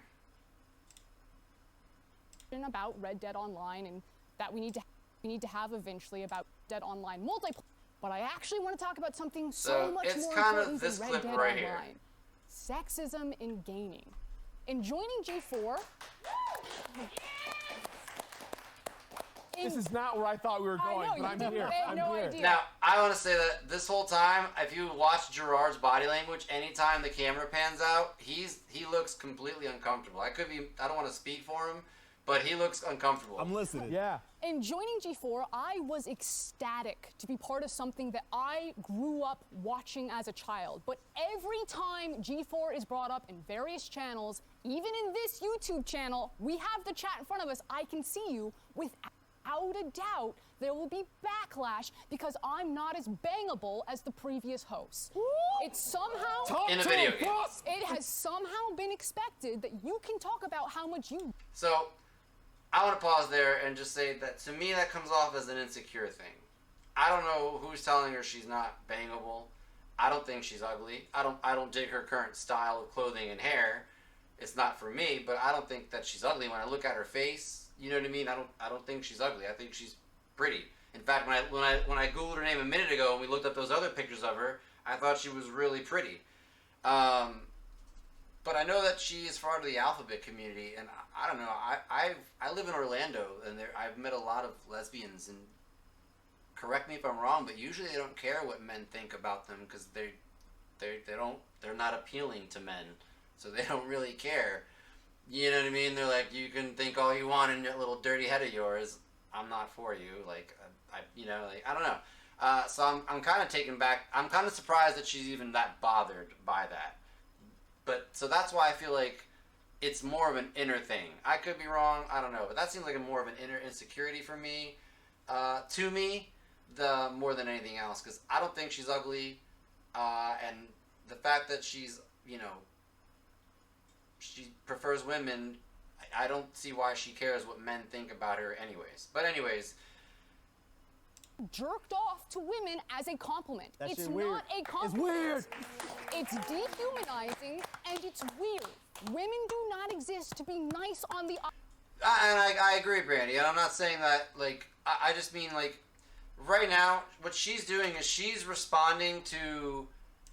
And I think it's scripted, but she's responding to what she can see the live feed of YouTube or Twitch maybe, right? I think it's YouTube. She said YouTube, and I have a bachelor's degree in production, in audio engineering and production. I know how things typically go, and the way it's supposed to go is the guys behind the scenes, they're supposed to actually get the live feed, right? Not the hosts, right? The way it works in the normal world is that the production team gets the live feed, and they then filter the positive things and the questions to the hosts, right? So all the hosts are supposed to see are the positive questions and the positive comments, so they can focus on being a host, right? I don't know why she was getting the live feed, because we live in the world of the internet where there's trolls, right? There's trolls. We have to accept that there's trolls, and if you can't accept that there's trolls, you should not be on the internet. I have trolls on my Twitter. They call me boring. They'll call me ugly. You know what I mean? They'll try to discourage me. And these are people who know that I already deal with like low self-esteem and mental health issues, right? Like saying the wrong thing, typically to saying the wrong thing to somebody like myself could lead to self-harm. I'm not in danger of self-harming because I've never have been. But I do deal with depression, right? But other people who deal with depression like I do could be more subjective to self-harm, potentially even fatal, right? So online bullying and trolling, it sucks. I'm not saying that, I'm not trying to defend it, but I'm also saying that it's there and it exists, right? And you know what I mean? We can't go and make online personas and accounts and not expect to run into trolls, right? So she shouldn't be letting these trolls even bother her to begin with. Like, if you Google her, she's actually a major League of Legends, like, player. Like, I think that's how she got her fame is from League of Legends, right? So she should already know that there's going to be trolls. Like, I know League of Legends has trolls in their community. You know what I mean? Like, she should already be used to that. So I don't know why she's even responding negatively to she shouldn't even be seeing those negative comments. But even if the fact that she's able to, she should be able to filter them out because trolls are everywhere. But she makes a comment about how the previous, like she'll say here in a second. Eyes for you. Morgan Webb, Olivia Munn did not exist to be nice on the eyes for you. So Morgan Webb and Olivia Dunn, they were the previous hosts, and they are quite attractive. Again, I don't think that Frost is unattractive, right? I don't like her current style, but I don't think she's unattractive by any means.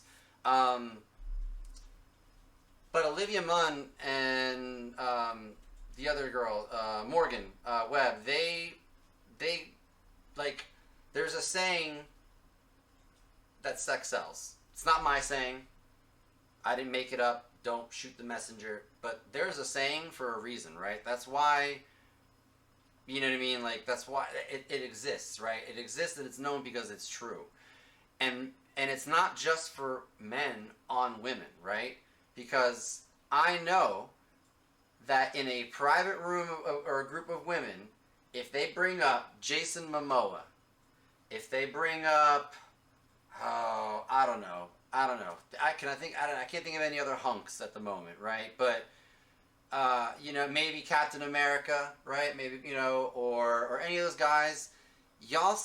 Women say some disgusting and degrading thing about men, right? Like, it happens from both sides, right? You can't deny that, sure, men will talk about women like that. I'm not saying that they should be, like, I'm not saying it's acceptable and they should be doing it online and doing it to everybody. Obviously, there's boundaries. There's a time and a place, right? There's a way to not be a disgusting pervert about it, and there's a way to go about it where, you know what I mean? It's where, you know, where you can read between the lines or read the room, right?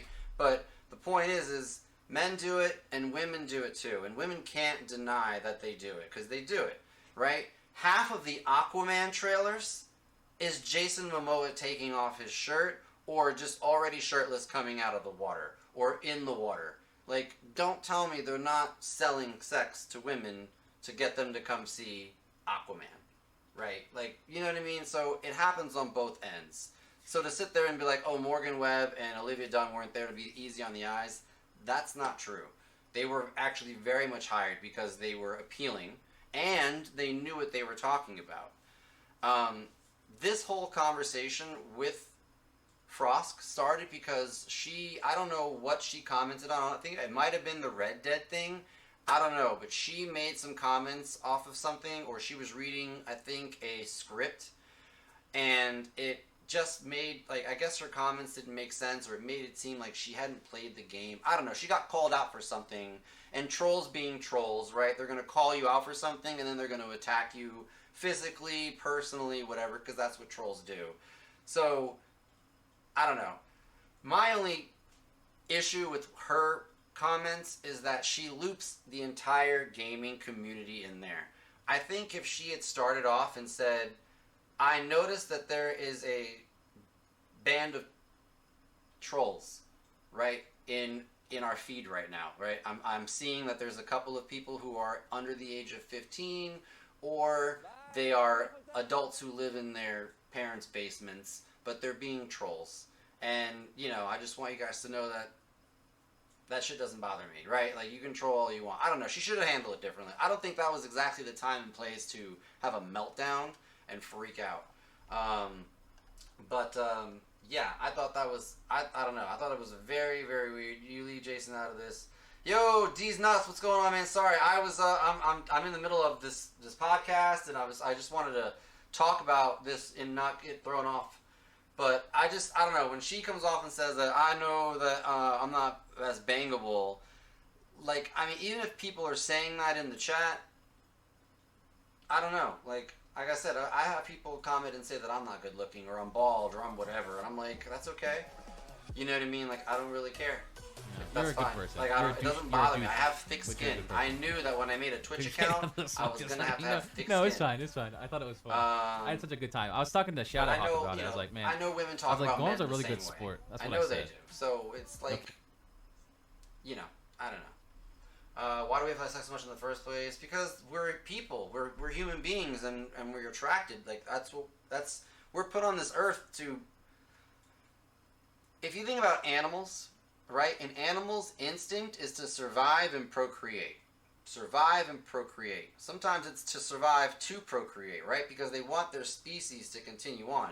We are, whether we like to realize it or not, at our base core, we are mammals, we are animals, right? Like, we want to, you know what I mean? Like, the appeal of that is always going to come to us because that's just how we are. Are there some people who don't have that? Sure, yeah. I mean, everybody's different. Like, they don't have that appeal, whatever. They don't have that desire. But for the most part, people have that desire to, you know, they're attracted to something. And it's all different for everybody, right? I might like plus-size women. You like skinny women. I might like curvy women. You might like like, you know what I mean? Like, I might like Cuban women and Italian women and Canadian women, and you might like Irish women, and like, right, you know what I mean? Like, I don't know. Like, it's all subjective is what I'm getting at. Like, none of it matters. Like, some people find Jason Momoa attractive. Some women find Jason Momoa to not be attractive. You know what I mean? Like, it's all good. Some people find me attractive. They're crazy, right? I mean, hello, this right here, right? So, I don't know. No, sex appeal doesn't define. I'm not saying sex appeal should define a person. I'm not saying that. But she's saying that, and that's what she's saying, and I agree with her on that. But she's also saying that the previous hosts weren't there because of their looks. And I'm saying that that's not entirely true. Because in the late 90s and early 2000s, that show was highly, highly broad. Like, it was aimed at high schoolers. You know what I mean? And early college kids and stuff like that. Like, and at that time, people are hormonal. Like, let's be honest. When we're in high school and college, we're at our most hormonal, right? Like, so... You know what I mean? Like, when you're advocating to that certain group of people, of course you're going to, you know, like I said, sex sells. So they hired Morgan and Olivia for those reasons, right? But that's not to discredit the fact that Morgan and Olivia knew what they were talking about when they talked about games, and they were able to keep very, very intelligent conversations and debates, you know what I mean, about the things. Like, they were passionate about their jobs and about the job, you know, about video games. So I'm not saying that they were solely there for their looks, but I'm saying that their looks definitely was something that got them probably over the edge of some other people. That's just how it is. Like, that's just how TV has always been, right? It hasn't really been until the last few years where it's been more diverse, and I agree it should be more diverse, right? The TV and cameras and magazine ads should not be full of these false pretenses of people. I completely agree we should see some real people in advertisements and on TV. But I'm just going on what she said about how they weren't there for those reasons. And I'm like, late 90s, early 2000s, yes, they were. Because that's where marketing was in that era, right? Obviously, times have changed, right? We're, 10, 15 years later, right? So, you gonna play the rest of the clip? I could, yeah. I got my fame from Assassin's Creed. Yeah, if you are clearly should honestly handle criticism and trolling better than the average. Right, that's what I'm saying. So she should just she should have let that chat, those trolls, that should have been water off a duck's back for her, right? She should have been like, right, I know how trolls are, F them. Instead, it seems to me like she got upset and I don't want to use the word triggered or whatever because I know that upsets people too, but I feel like she just kind of had a bit of a meltdown. D's nuts, I'm doing great, man. I hope you're having a great night, dude. She is deadass wrong. Lima was totally there for the male viewership as well as her tech knowledge, and she forgot to mention that Riley Steele, porn star, was also a host at the one point in time. Why was she there? Exactly, Fetch. Exactly. But again, this all goes back to the fact that I don't think Frost is unattractive. I think she's actually very attractive. Obviously, that doesn't matter because she plays for the other team, but I'm just saying, in a platonic, complimentive way, right? I don't think she's ugly by any means.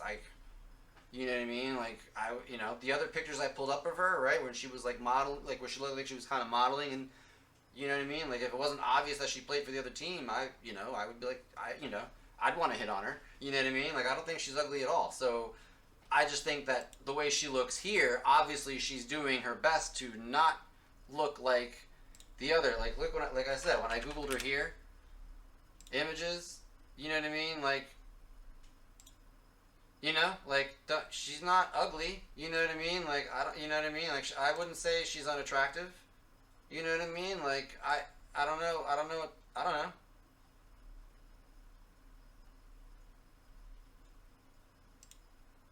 You know what I mean? I don't think, like, she's just got a certain style about her, but I don't think she's unattractive.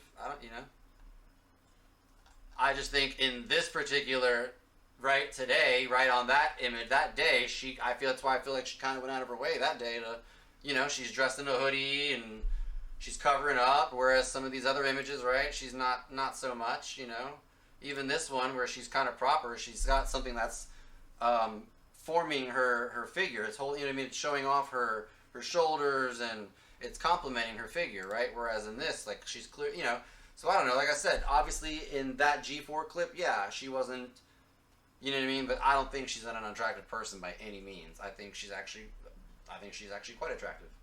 Never seen Aquaman, Don't Shoot Me. No worries, dude. No, it's all good, Carrie. But I'm just saying that movie was highly, highly freaking marketed to women, you know what I mean, for the Jason Momoa sex appeal. And so were some of the Avengers movies. They would have Captain America and Iron Man and all that. Like, I don't want to hear it. Like, they all did that. It goes both ways, is what I'm saying, right? The sex sells concept goes both ways. It goes to the males and the females, right? I mean, 50 Shades of Grey, you know what I mean? Like, everyone was crazy for the way that guy looked. I mean, there's all sorts of, I know there's men that women will just, Johnny Depp back in the day, even to this day, you know what I mean? Like, the women were like, oh, Johnny Depp, in his heyday, oh my God. Like, I remember, I was raised around women. I've heard these discussions in private. Just getting ready to walk home, but I got you on my laptop, and we'll play. Hey, man, have a safe walk, dude. Jeez. Hugs for everybody. I love it. I love it. Prime Rib 94. Thank you for the follow, dude. Sorry guys, when I'm doing the podcast, it's so hard to keep up with chat and stay on topic. You know what I mean? Like, I feel like I gotta stay on topic and then come back to the podcast. You know what I mean? Come back to everybody when I can. I know I got a dad joke. I haven't forgotten that. I will do that. Again, just hard for me to play a dad joke in the middle of a serious topic like that. Prime 94 is bald and he is hot as fuck. Oh, word? Okay. Everyone has their preference. Exactly. It doesn't end at your 2 comments. I can't even play COD with comms because every 3 games I'll be told you suck. Exactly, Brady, and I get that, and that's just called that. That's why I don't play games like that, though. You know what, Brandy? I don't run into issues like that on games. I feel like that is COD community thing. Not everybody in COD. I'm not saying I'm not trying to do what she did and loop every gamer into the sexism thing and say that every COD is. What I'm saying is that when I play Dead by Daylight online, right, or things like that, right, I don't typically get or hear other women getting issues about being women on those games, right? The only time I hear about women getting sexist remarks in video games is when they're playing games like League of Legends, World of Warcraft, right? Final Fantasy, maybe, like MMOs where they're interacting with other men who are probably 30 years old living in their basement, or they're probably 10 years old and don't know how to talk to women, right? Or it's COD, which is the same concept, right? It's COD where you occasionally, more so than not, run into some little kid who has no idea how to talk to women and just insults them, or you run into some dude who's been living in his mom or dad's basement and doesn't know how to talk to women, so he, you know what I mean? Like, I feel like that happens a lot in COD games, shooter games in general, Halo, COD, Apex, you know what I mean, anything like that. So, hey, ever wipe your ass before? Yeah, every time I shit. I'm pretty decent. Get ready to walk home. Trying not to make this too late. Oh, man, dude, drink some liquor. Have a shot. I love men and women. There you go. Wait, people white? I'm not even gay, and I got Jason Momoa as a tribe. That's what I'm saying. Like, don't get me wrong. Like, I'm not gay, but if I was dating somebody, I wouldn't be leaving them in the room with Jason Momoa for fucking 2 seconds. I'd be like, hell to the nah. I'd be like, I gotta go to the bathroom to take a shit. Honey, you're coming with me. She'd be like, what? I'd be like, yep. Grab your drink, grab your dinner, everything. You're coming with me. I'm not leaving you 2 seconds with Jason Momoa. Fuck to the no. Like, you know what I mean? Like, obviously I'm exaggerating, but I mean, like, it's Jason Momoa. Like, the dude, I'm not leaving, John Cena, any of those guys. Like, I'm like, I don't know, no way. Nope, sorry. Chris Hemsworth, right? How much of Thor? And was, you know what I mean, like, not Thor 3, but the other Thors, like, they totally freaking were showing off the fact that Chris Hemsworth would be shirtless or whatever, like, you know what I mean, like, I'm not,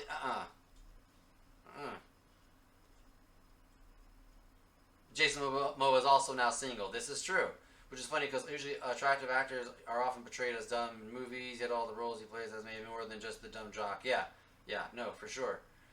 Looks are all well and good, but that's how you treat other people that matters. Exactly. She's gonna kill G4, but yeah, well, I think she already has. Like, I honestly think G4 is done. I think she fucked it up. I can't believe that they didn't, like, end the stream, like, mid-rant, other than the fact that they would have gotten backlash because, you know what I mean, like, that's a sensitive community to try to oppose in any way because the backlash is usually very, very, overwhelming, right? It can be very, very strong, right? And rightfully so. I'm not saying that in, like, a condescending, like, negative way, but obviously I can see why they probably didn't pull the plug on that stream, but I could also imagine that they were back there like, oh my god, you know what I mean? If she wasn't part of the Alphabet community, we would just end the stream right now and be like, fuck it, because, oh shit, you know what I mean? Like, if that was a heterosexual white male saying that, I think that stream would have ended, like, mid-sentence. He'd have been like, I want to talk about, and they would have just cut his shit off, and be like, nope. Sex sells in general. Exactly. And there's nothing wrong with that. I'm not saying that in a bad way. Like, it sex sells in general, and that it goes both ways. It goes to marketing to women as well as marketing to men.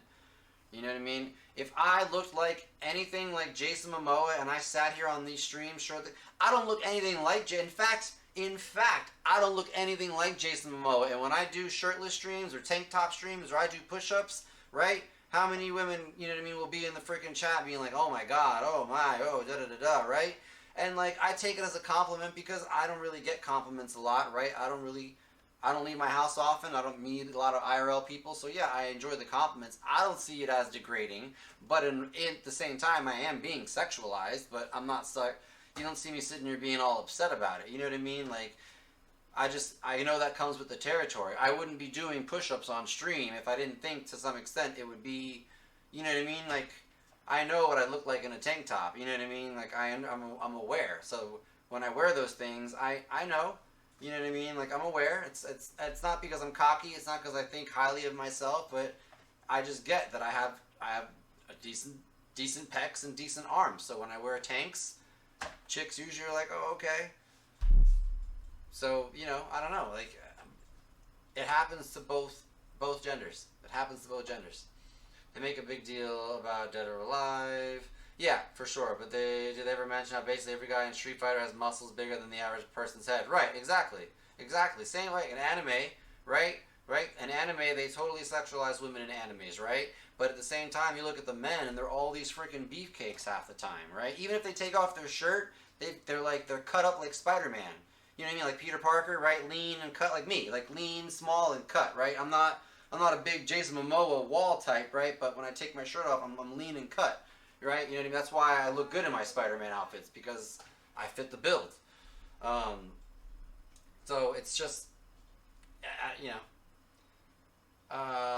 it's the same now when we get, yeah, exactly. Well, I was gonna say, I actually know, I've heard of stories of men getting sexually harassed at work by higher ups, right, who are female, and when they go to HR, you know what I mean? Like, HR doesn't do anything about it. They're like, what are you complaining about? Like, you're getting hit on by a chick. Like, that's great. And the person's like, but I'm happily married.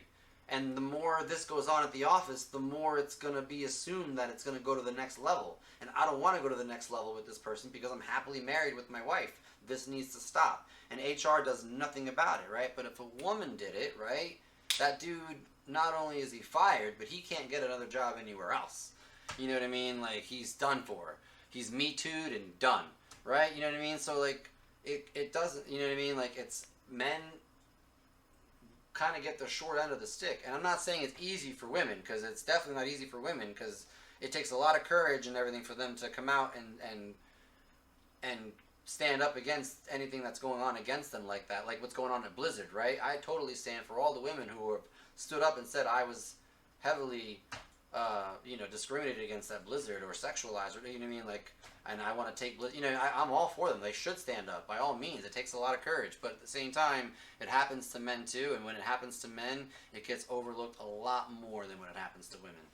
And so, you know, like, that's why I'm like, for Frost to be sitting here on this soapbox, like, I don't know. I don't know. I get what she's saying, and I'm not saying that she's not wrong.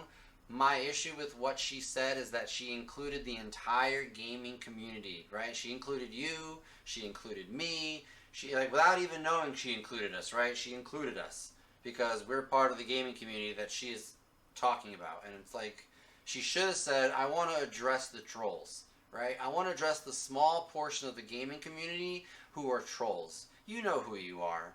And then went on her rant. If she had just said that before she went on her little rant, I think it would have actually been more accepted. I think, honestly, what's making her look bad right now is the fact that she said, I want to address the entire gaming community about this issue. And it's like, the entire gaming community doesn't have this issue. There's a certain group of morons who are dubbed trolls. They're the ones, right? You need to address them, not everybody in the community, right? You know what I mean? So that's where I feel like she made her mistake, and I feel like that's why it's not being accepted. And I think that's why it's getting a lot of backlash. So, yeah. That's my 2 cents, though. I feel, yep, exactly, you're right. Oh, because you're getting beat up by a woman? Yeah, 1001, right. Oh, how are you going to let your wife beat you up, bro? Just put her in her place. Like, no, I don't abuse my wife. I'm not going to put her in her place. I wish she just wouldn't hit me. I wish we could just sit down and have a discussion, right? I don't want to have to retaliate against my wife. Like, she shouldn't be hitting me. And if I do retaliate against my wife, she's just going to get me in trouble for domestic abuse, because no one's going to believe that she's beating me. You know what I mean? Like, so... yeah, no, dude, it's definitely hard for men. It's absolutely hard for men. I've had it on DVD. It's the reason why I don't join other Survivor chats when invited. Well, right, as long as no one knows you're a chick, yeah, for sure, absolutely. But in DVD is one of those games where you can get away with not being on voice.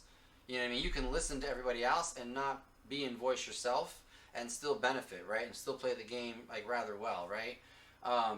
But games, I feel like shooter games where you have to talk to your teammates and say things, like you have to call certain things out, I feel like that is where you can't hide your voice, and once people hear that it's a woman on the other end of it, they're like, oh, here's my chance to be especially if they're a troll, right?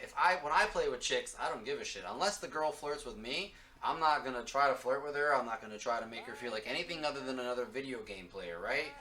I'm gonna let her take her leads and do what she's got to do, and if I need backup somewhere in the game, I'll ask her for it. Like I don't think I've ever made Leopard feel less of a player. You know what I mean? Like I think Leopard and a few other chicks can vouch that.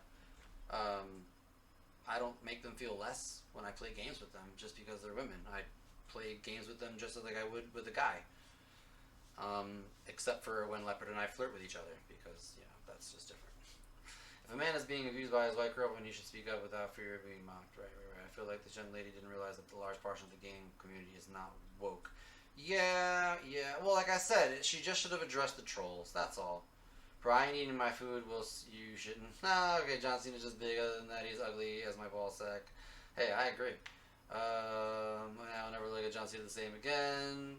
Let's see. Still here, just playing some Warzone. Thanks, yes, Daddy. I appreciate you. I probably would do that. Yo, what's up, Outlaw? But if I had the money, I would simp so hard for you. Word. So tired of hearing about men and women who want to complain when they become objectified. Right, that's what I'm saying. Like I understand that. That's why I feel like why I was referring to being like an insecurity when she was like, they're commenting about how I'm not as bangable as Morgan and Olivia and da da da da. I'm like, that's an insecurity within yourself. Like, you know what I mean? Like I don't know. Like I'm, in my opinion, it's just my opinion. I think that's an insecurity, and I've heard other, I think other people would agree that seems like a personal, issue. But what's funny is if I were to let it go on, right? She talks about how hold on. Hey, she cooking, y'all. And she's not cooking anybody. She literally hasn't said anything, by the way. She's not cooking anybody. It's just obvious sexism. You don't need to explicitly objectify women or declare that you hate women to be sexist. Just go ahead and check out Thorne's latest meltdown on Twitter for some spark notes. But like I said, women do it to men too. Jason Momoa and all those other examples that we talked about, right? So it goes both ways. Now, here at XPlay, our reviews are written and produced. So this is where she kind of also makes herself look stupid, right? Because, again, this all sparked because she gave some sort of bad review or something like that, and people were trying to say that she doesn't play the game or that the review wasn't genuine, right? And she's trying to defend that. But then she goes right along and says this. By a team of people. There are too many games. Team of people. Our reviews are written and produced by a team of people. There are too many games for one person to shoulder the burden. So we divide and conquer. And when we use language like we. So she basically just admits that a team writes the scripts. So the reviews and scripts that she's giving aren't her own reviews. There aren't her own views on the game. They're not her own words. They're not her own feelings on the game. So when she's getting attacked, the whole reason why this whole rant started, right, and the whole reason why she began getting trolled to begin with was because she was getting called out for not knowing what she was talking about, right? And then after that came the objectifying sexist comments afterwards, right? Because they were trying to get under her skin. After they called her out on her shit, then they tried getting under her skin. That's what trolls do. So after she goes on that rant, then she goes to admit that she doesn't even write the damn, or that's the reviewer. That's coming from the mouth and experience of the reviewer reading that review. And that's not to say that Gerard, TBH, Adam, or myself don't contribute to the reviews. We absolutely do. But it'll always be in varying degrees and take a whole team behind us. That's why we're XPlay and not Adam Play. We have done the experiment and controlled for the reviews. Adam will read a script written by the same writer that I will read the other half of the script for, but I'll be the one flamed. And yeah, it also happens to Gerard and TBH, but that doesn't discount the sexism of how it happens to me when it... So she just admitted that she gets shit on for things, but it also happens to Gerard and it also happens to the other guy, right? But it's sexist when it happens to me. Did anyone else hear that, or do I need to play that again? Am I misunderstanding that? And not Adam play. We have done the experiment and controlled for the variables. Adam will read a script written by will read the other half of the script for, but I'll be the one flamed. And yeah, it also happens to Gerard and TBH, but that doesn't discount the sexism of how it happens to me when it does. I mean, I'm hearing that it happens to everybody on the staff. So why is it sexist when it happens to her? Like, these are the things that she's getting flayed for online right now. It's like, what? Both things can be true, that there is a general hatred of any change that isn't Adam, and that all receive special flame. So, anyways, you know, the rest of it, she's kind of, the rest of it's just pointless, but I just thought it was funny how the whole reason why she got on her soapbox was because she got triggered by trolls, and the trolls got under her skin with personal attacks after calling her out for not being a genuine reviewer, right? So she goes on this rant about, you know, how she's now, her feelings are hurt, and then goes on to admit that the reviews are written by a team of people and they're not even coming from her anyways. So you just basically admitted, you gave the trolls what they wanted on a silver platter. If she had just ignored them, like I was saying before, have thick skin, ignore them, right? You would have never gave them the satisfaction. Her getting upset to even go on a rant gave them satisfaction. Then she goes and admits that she doesn't even write her own reviews, which is what they were calling her out for, so they got double satisfaction.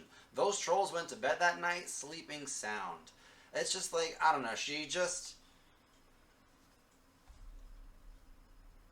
that guy has no idea what he's saying, and for her it's like, that stupid bitch is a dumb, who has even played it?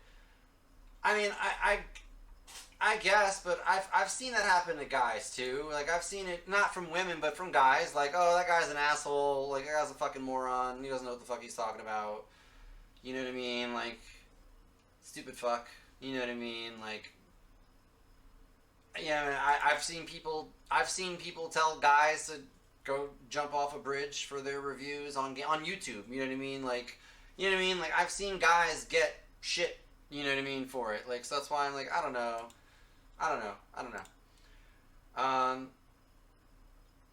But yeah, that was the controversial. I'm just gonna lie down and relax while watching. I'm here. Oh, you're good, 1001. You're good.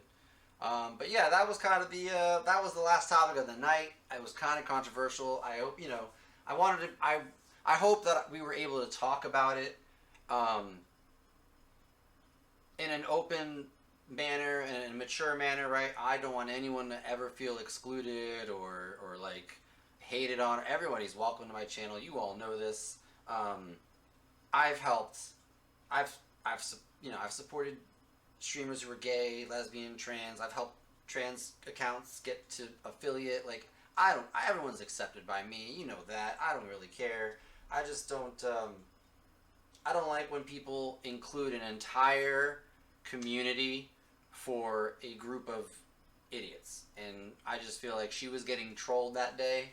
And if her comments had just been directed, if she had just changed the beginning of her speech with, I want to direct this next segment to a small portion of the gaming community that we, you know, have come to label as the trolls, right? Because I see you in the chats, right? She couldn't write, but I see you in the chats, right? I'm looking at it right now, right? I want to address the trolls. And just address the trolls, right? And just a big middle finger to the trolls. I think where she went off, I think her misfooting, honestly, wasn't what she was saying, because I agree with what she's saying. I just think that where she went off was that she included everybody in the gaming community, right? She included Fetch. She included 1001. She included myself. You know what I mean? Like, I think she just included everybody, and she shouldn't have. She should have just specifically said, I want to address the trolls right now, because you're all a bunch of jackasses. You know what I mean? So,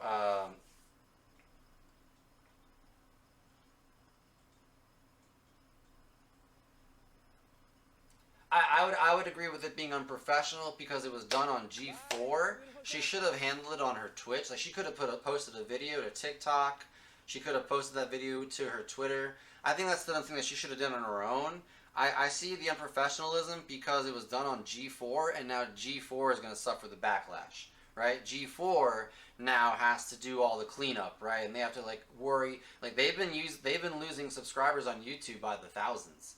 Like they're you know what I mean? Like she kind of fucked them up a little bit there. You know what I mean? Like, so I'd have to agree a little bit on the professionalism, but I just think she should have like made a video and posted it to her Twitter, and TikTok and things like that. I don't think she should have done it on G4.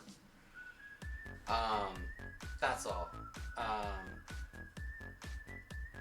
I disagree. They may have invited They may have said they didn't know it was going to be talked about, but I think it was planned. G-Star, dude, thank you so much for the resub, my guy. Bro, thank you. I think it was planned because there are whole a-holes who talk like that to people that there's no problem to bring it up. Yeah, like I said, that's what I mean. Like, I don't think it was in, like, you know, again, the fact, I did not know if she addressed them specifically, it would have been differently. I think the fact that she included everybody, and I definitely think it was scripted. I don't think those were her words. I think she was reading from a teleprompter. I mean, I'm sure she may have ad-libbed a few things here or there, but I think for the most part, most of that speech of hers was on a teleprompter. Because you guys may not be aware, but the guy who runs this show is Adam Sessler. This guy, I don't know, he should be... He was the one that was clapping on the screen, like, on the... The sexism he of over how it here. happens to me, but This guy on the TV over here on the right, that's Adam Sessler. He is, he's kind of crazy off the deep end.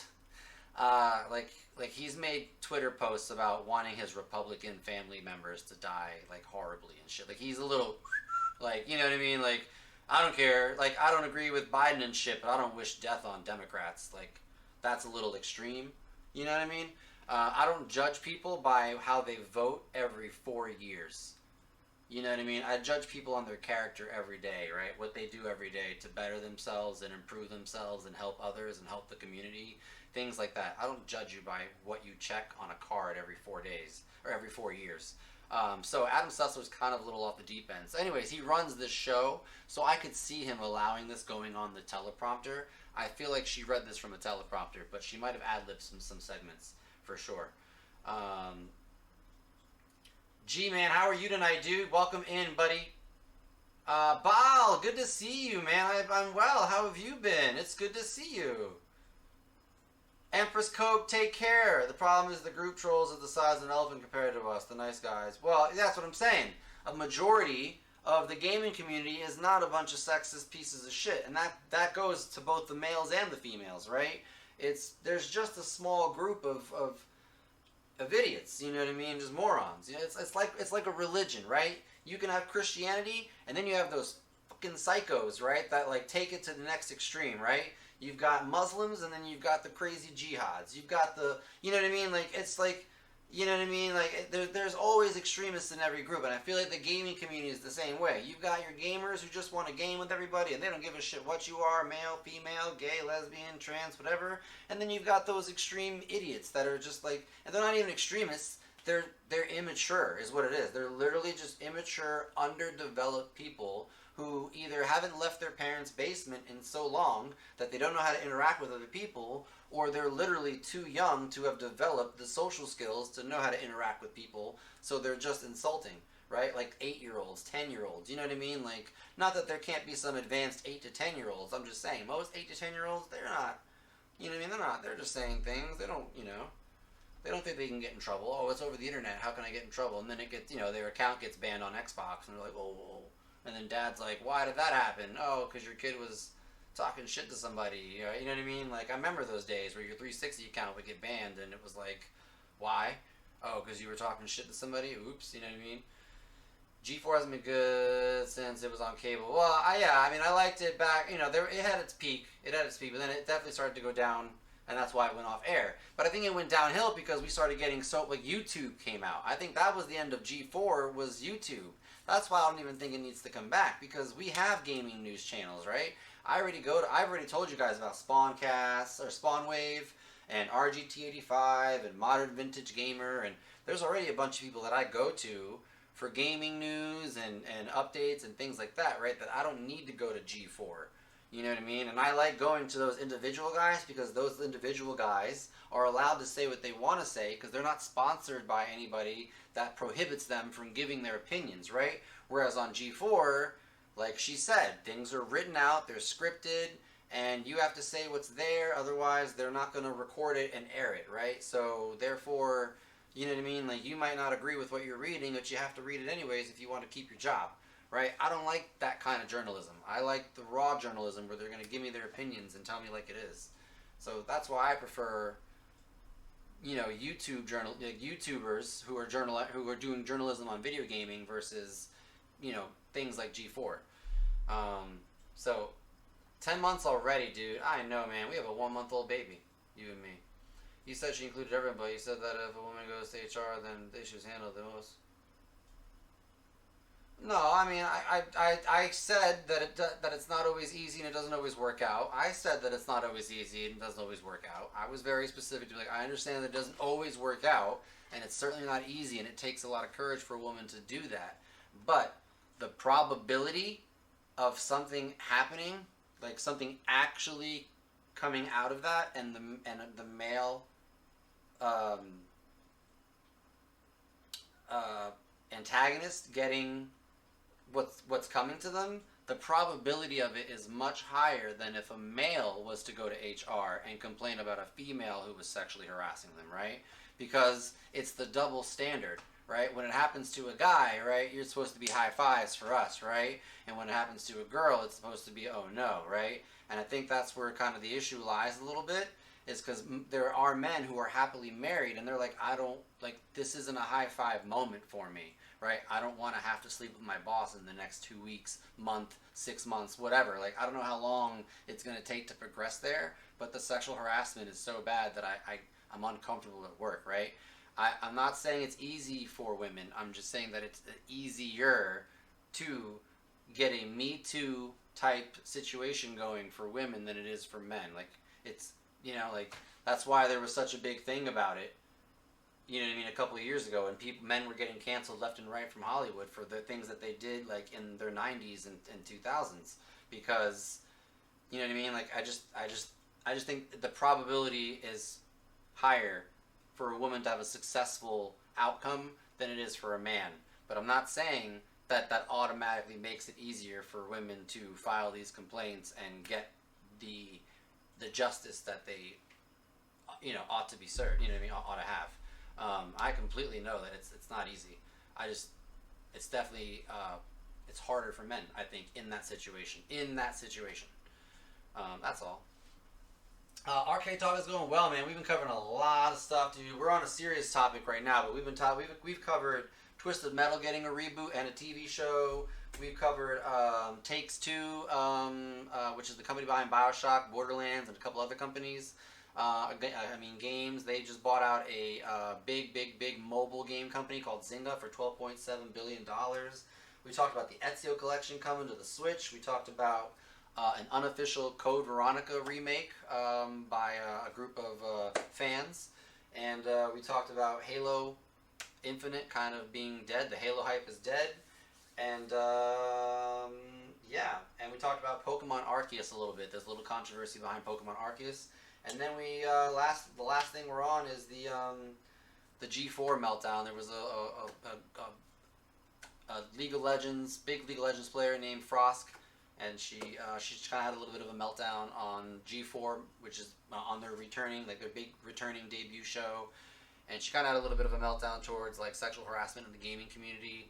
And we were just talking about how she's like, we don't feel like that she wasn't justified in what she said, but more so that she may have chose the wrong time and place, or even just the wrong wording, because it seemed to me that she included everybody in the gaming community versus like just the trolls. You know what I mean? Like, you know, just the people who can't really, you know, interact with other people properly. If I was with the G4, if it was then G4 fucked up, she's gonna be their scapegoat and take. I mean, I don't know, dude. I don't know. It's hard to do that to some members of that community. It's very, very, it's very sensitive.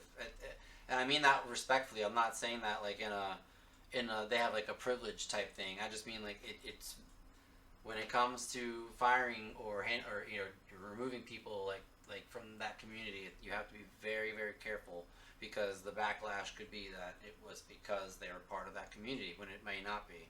I'm not saying Frost is that type of person.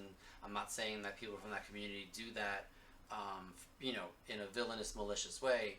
But I'm saying it could happen from a corporate mindset, right? I'm talking to you from a corporate mindset, not my perspective.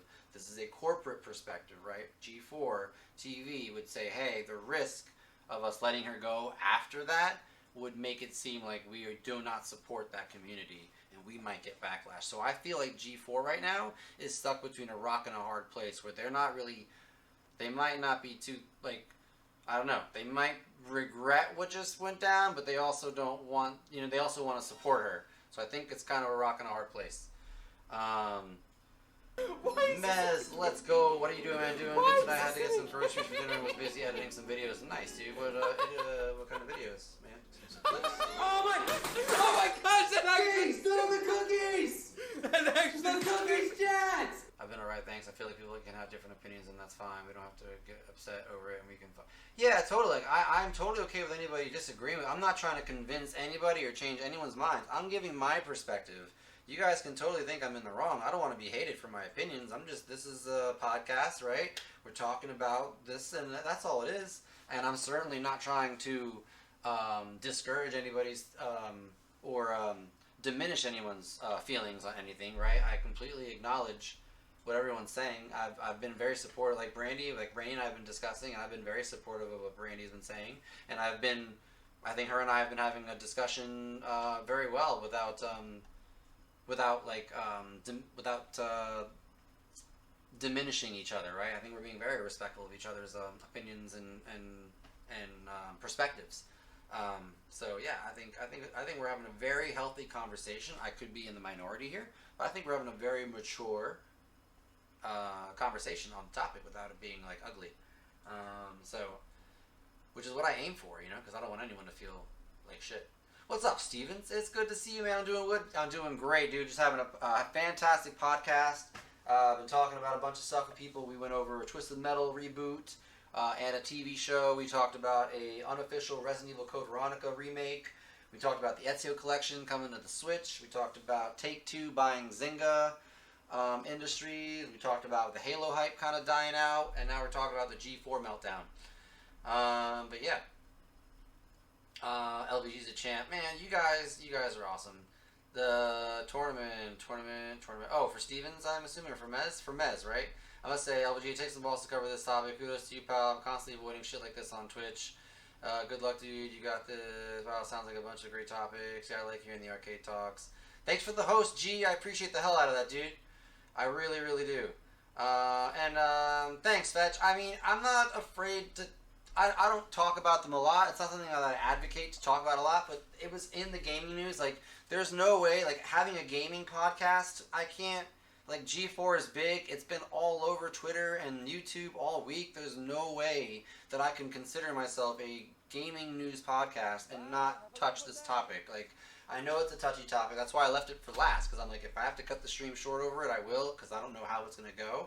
But I have enough confidence in myself, and I know that I obviously support that community and the people in that community. I've done so in IRL, and I've done so on Twitch. I've done so on social media. You know what I mean? So I'm not afraid to tackle the topic, because I'm not afraid of anyone labeling me anti-anything, because I have plenty of proof that I'm not. I just, like I said, I don't disagree with what she said. I just think the fact that she was like, I want to discuss this topic, and it's within the gaming community. I just wish she had addressed it as the trolls only. Yeah, exactly, Brandy. No, I love everybody in here. I love everybody in here, and I love everybody's opinions, and I respect everyone's opinions. And your opinions being different from mine is what makes this world go around, and it's what makes us all different and unique, and I love that. Because if we were all the same, this fucking world would be boring as shit. So I am grateful for people with different opinions. Not to mention, I might have an opinion on something, and you might you know, if we can have a healthy discussion on it, you might be able to open my perspectives on certain things, and vice versa, right? Not that we should have the discussion. The problem is people try to have these discussions with the intent of changing the other person's mind.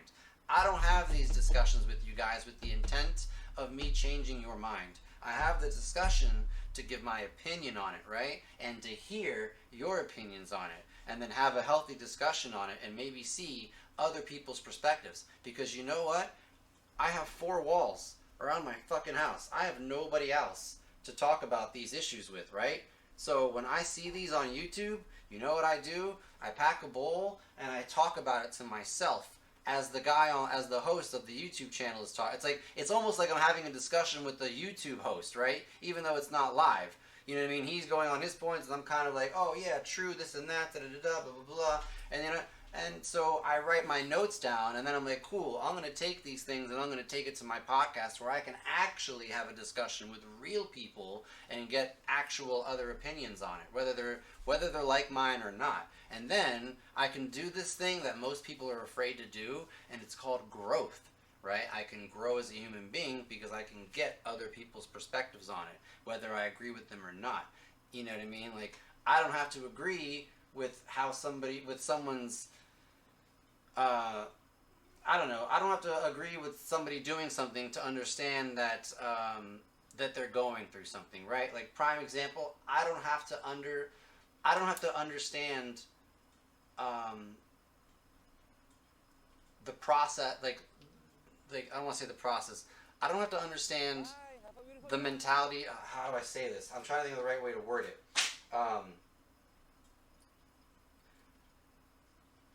The idea behind trans, right? I don't have to understand it. What I understand is that there's a person who's going through some sort of emotional and mental turmoil, right? They're trying to, you know what I mean? Like, they're going through something, right? And that's all I have to understand. And that, as a human being, I understand what it's like to go through something. I may not understand exactly what you are going through, but I understand you're going through something. And for that, I empathize with you, and you know what I mean? Like, you know what I mean? Like, I'm here for you, right? That doesn't mean I have to understand exactly what you're going through. I just have to understand that you're a human being with feelings and emotions, and you're going through something, and I just want to support you any way that I can, whether I understand it or not, right? It's like, you know what I mean? Like Dexter, right? I don't have to understand, like, I don't have to agree with murder, but I understand that Dexter has to murder people, so he chooses to murder other murderers so that he can fulfill that urge without actually harming innocent people, right? I don't understand that, but I understand that he's a person with issues and urges, and he has to, you know what I mean? Like, you know what I mean? He has to act on them, and you know what I mean? Like, I don't know. I'm trying to say, all I'm saying is there's empathy and understanding what other people are going through, even if you don't exactly understand the situation. Just understand that they have feelings and that they're hurting or whatever it may be, and don't judge them so hard. You know what I mean? Be kind to each other, right? Love one another, support one another. That's kind of what I'm getting at. So that's the end of that. That's where I'll probably end that topic. But yeah, I hope you guys understand I hope the message of love is coming through, and that you guys get where I'm coming from. Because obviously, like I said, I want to make sure everyone feels welcome. What is up, Miller Light? Speaking of feeling welcome, how are you? You came in kind of at the end of there on a kind of a hearty topic there, but we were discussing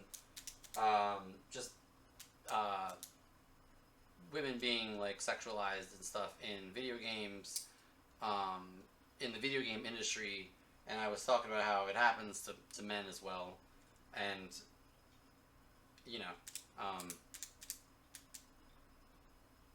we gotta have thicker skin with the trolls. That's all. Just gotta have thicker skin with the trolls. Great, the way to treat people. Right, exactly. Great. Yeah, it's a great way to treat people. Exactly. That's what I'm saying. I don't have to, Most men don't speak up about it. Yeah, lots. I think they're afraid to. I think most men are afraid to either show that they're sensitive, or they're afraid to touch the topic because they don't want to get into any type of.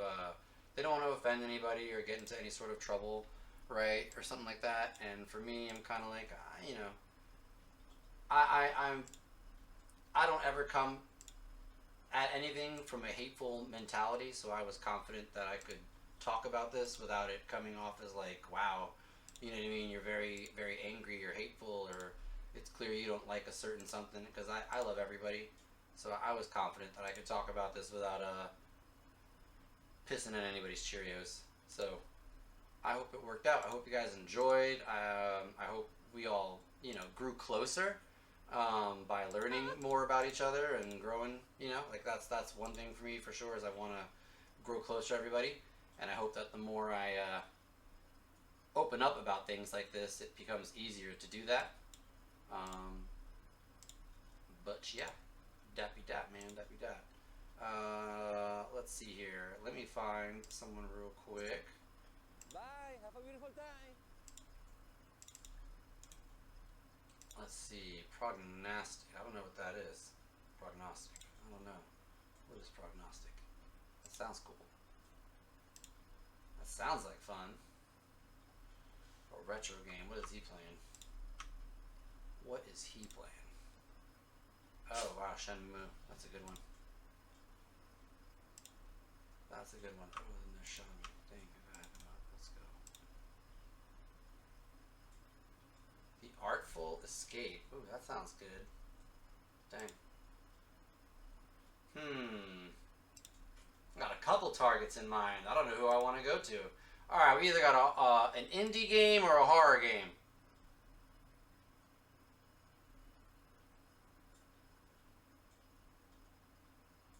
Yeah, we all love each other, at least in this family. Yeah, absolutely. Like kids that slept with teachers, they told friends. Right. Only got caught. Right, yeah. What's up? Yes, Daddy. Let's go.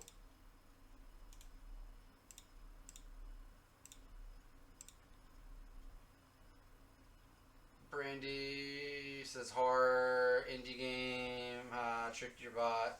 Yeah, the bot does weird shit. I don't know. I don't try to. Alright, let's see here.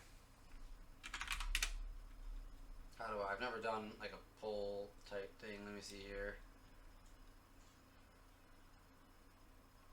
Manage poll. New poll. Or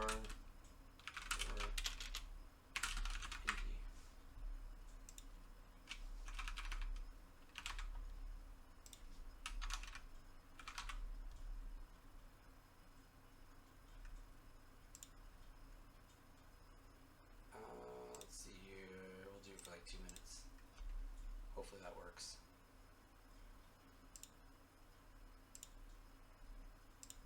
Hopefully that works. I think it worked. Hey, there it is. Cool. Ta-da! Indy. 2 for Indy. Oh, dang.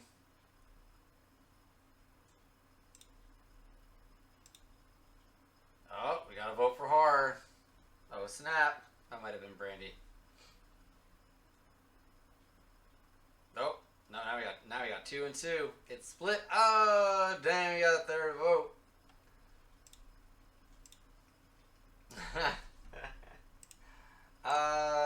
I've never heard of the prognatic. Let's go, Team Horror. Oh man, you guys are funny. Prognostic. What is prognostic? Prognostic is a supernatural horror about a medium who solves cases for the police. It combines horror elements with detective work. An orphan returns to the house of the deceased fortune teller to uncover the secret of his family's death. He must accept his legacy and become a prognostic before the supernatural madness engulfs people of his town. Ooh. Okay. Okay. Interesting. If you vote for it.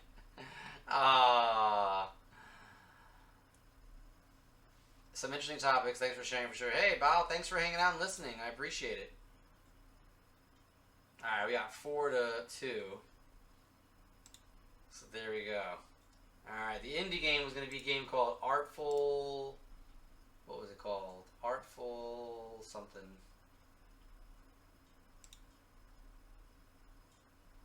The Artful Escape. It's a very colorful game. But yeah, so we're going to go to this one right here. Perfect. Alright. So, booyah. Alright, let's do this. Well, I guess I smell like the... Aww. We love you, buddy. We're just kidding. We're just kidding. Alright, guys. I had a wonderful night. I sincerely appreciate you all hanging out like you did. I hope you enjoyed the topics. I hope, you know, I hope everyone... I hope I hope it came across respectful and neutral, and that I didn't, you know, I obviously don't want to upset anybody, but I also don't want to overlook topics just because people are afraid to talk about them, because overlooking them and sweeping them under the rug, that's not how to handle them either. You know what I mean? We have to be, you know, we have to be able to talk about these things while simultaneously being, you know, being professional and neutral and caring and, you know what I mean, like, and informed, you know what I mean, before, you know, doing that. So, you did great. Well, thanks, Brandy. I appreciate it. I appreciate it. I love you all. Thank you for tonight. I'm looking forward to next week's podcast. You know, I'll work hard this week to get some more things going. I'll be on tomorrow. We're starting Metroid 4. We will start Metroid 4, aka Metroid Fusion. We're starting that tomorrow. I'll be doing that tomorrow and Tuesday, and then I think I'll be back. I'm not sure when I'll be back after that for Mass Effect, but we'll well, unless I can beat Metroid, unless I can do Metroid a big chunk of it tomorrow. If I get through a good chunk of the game tomorrow, I'll just do Mass Effect on Tuesday. But it's only like a 2.5, 3-hour game, so depending on how chat is, maybe I can do it in one stream. But I'd rather chat with you guys than game. But anyways, I love you guys. I'll see you all in the next one. Mwah. I'll see you in your streams. Take care of each other. And till the next one. Till tomorrow. Bye.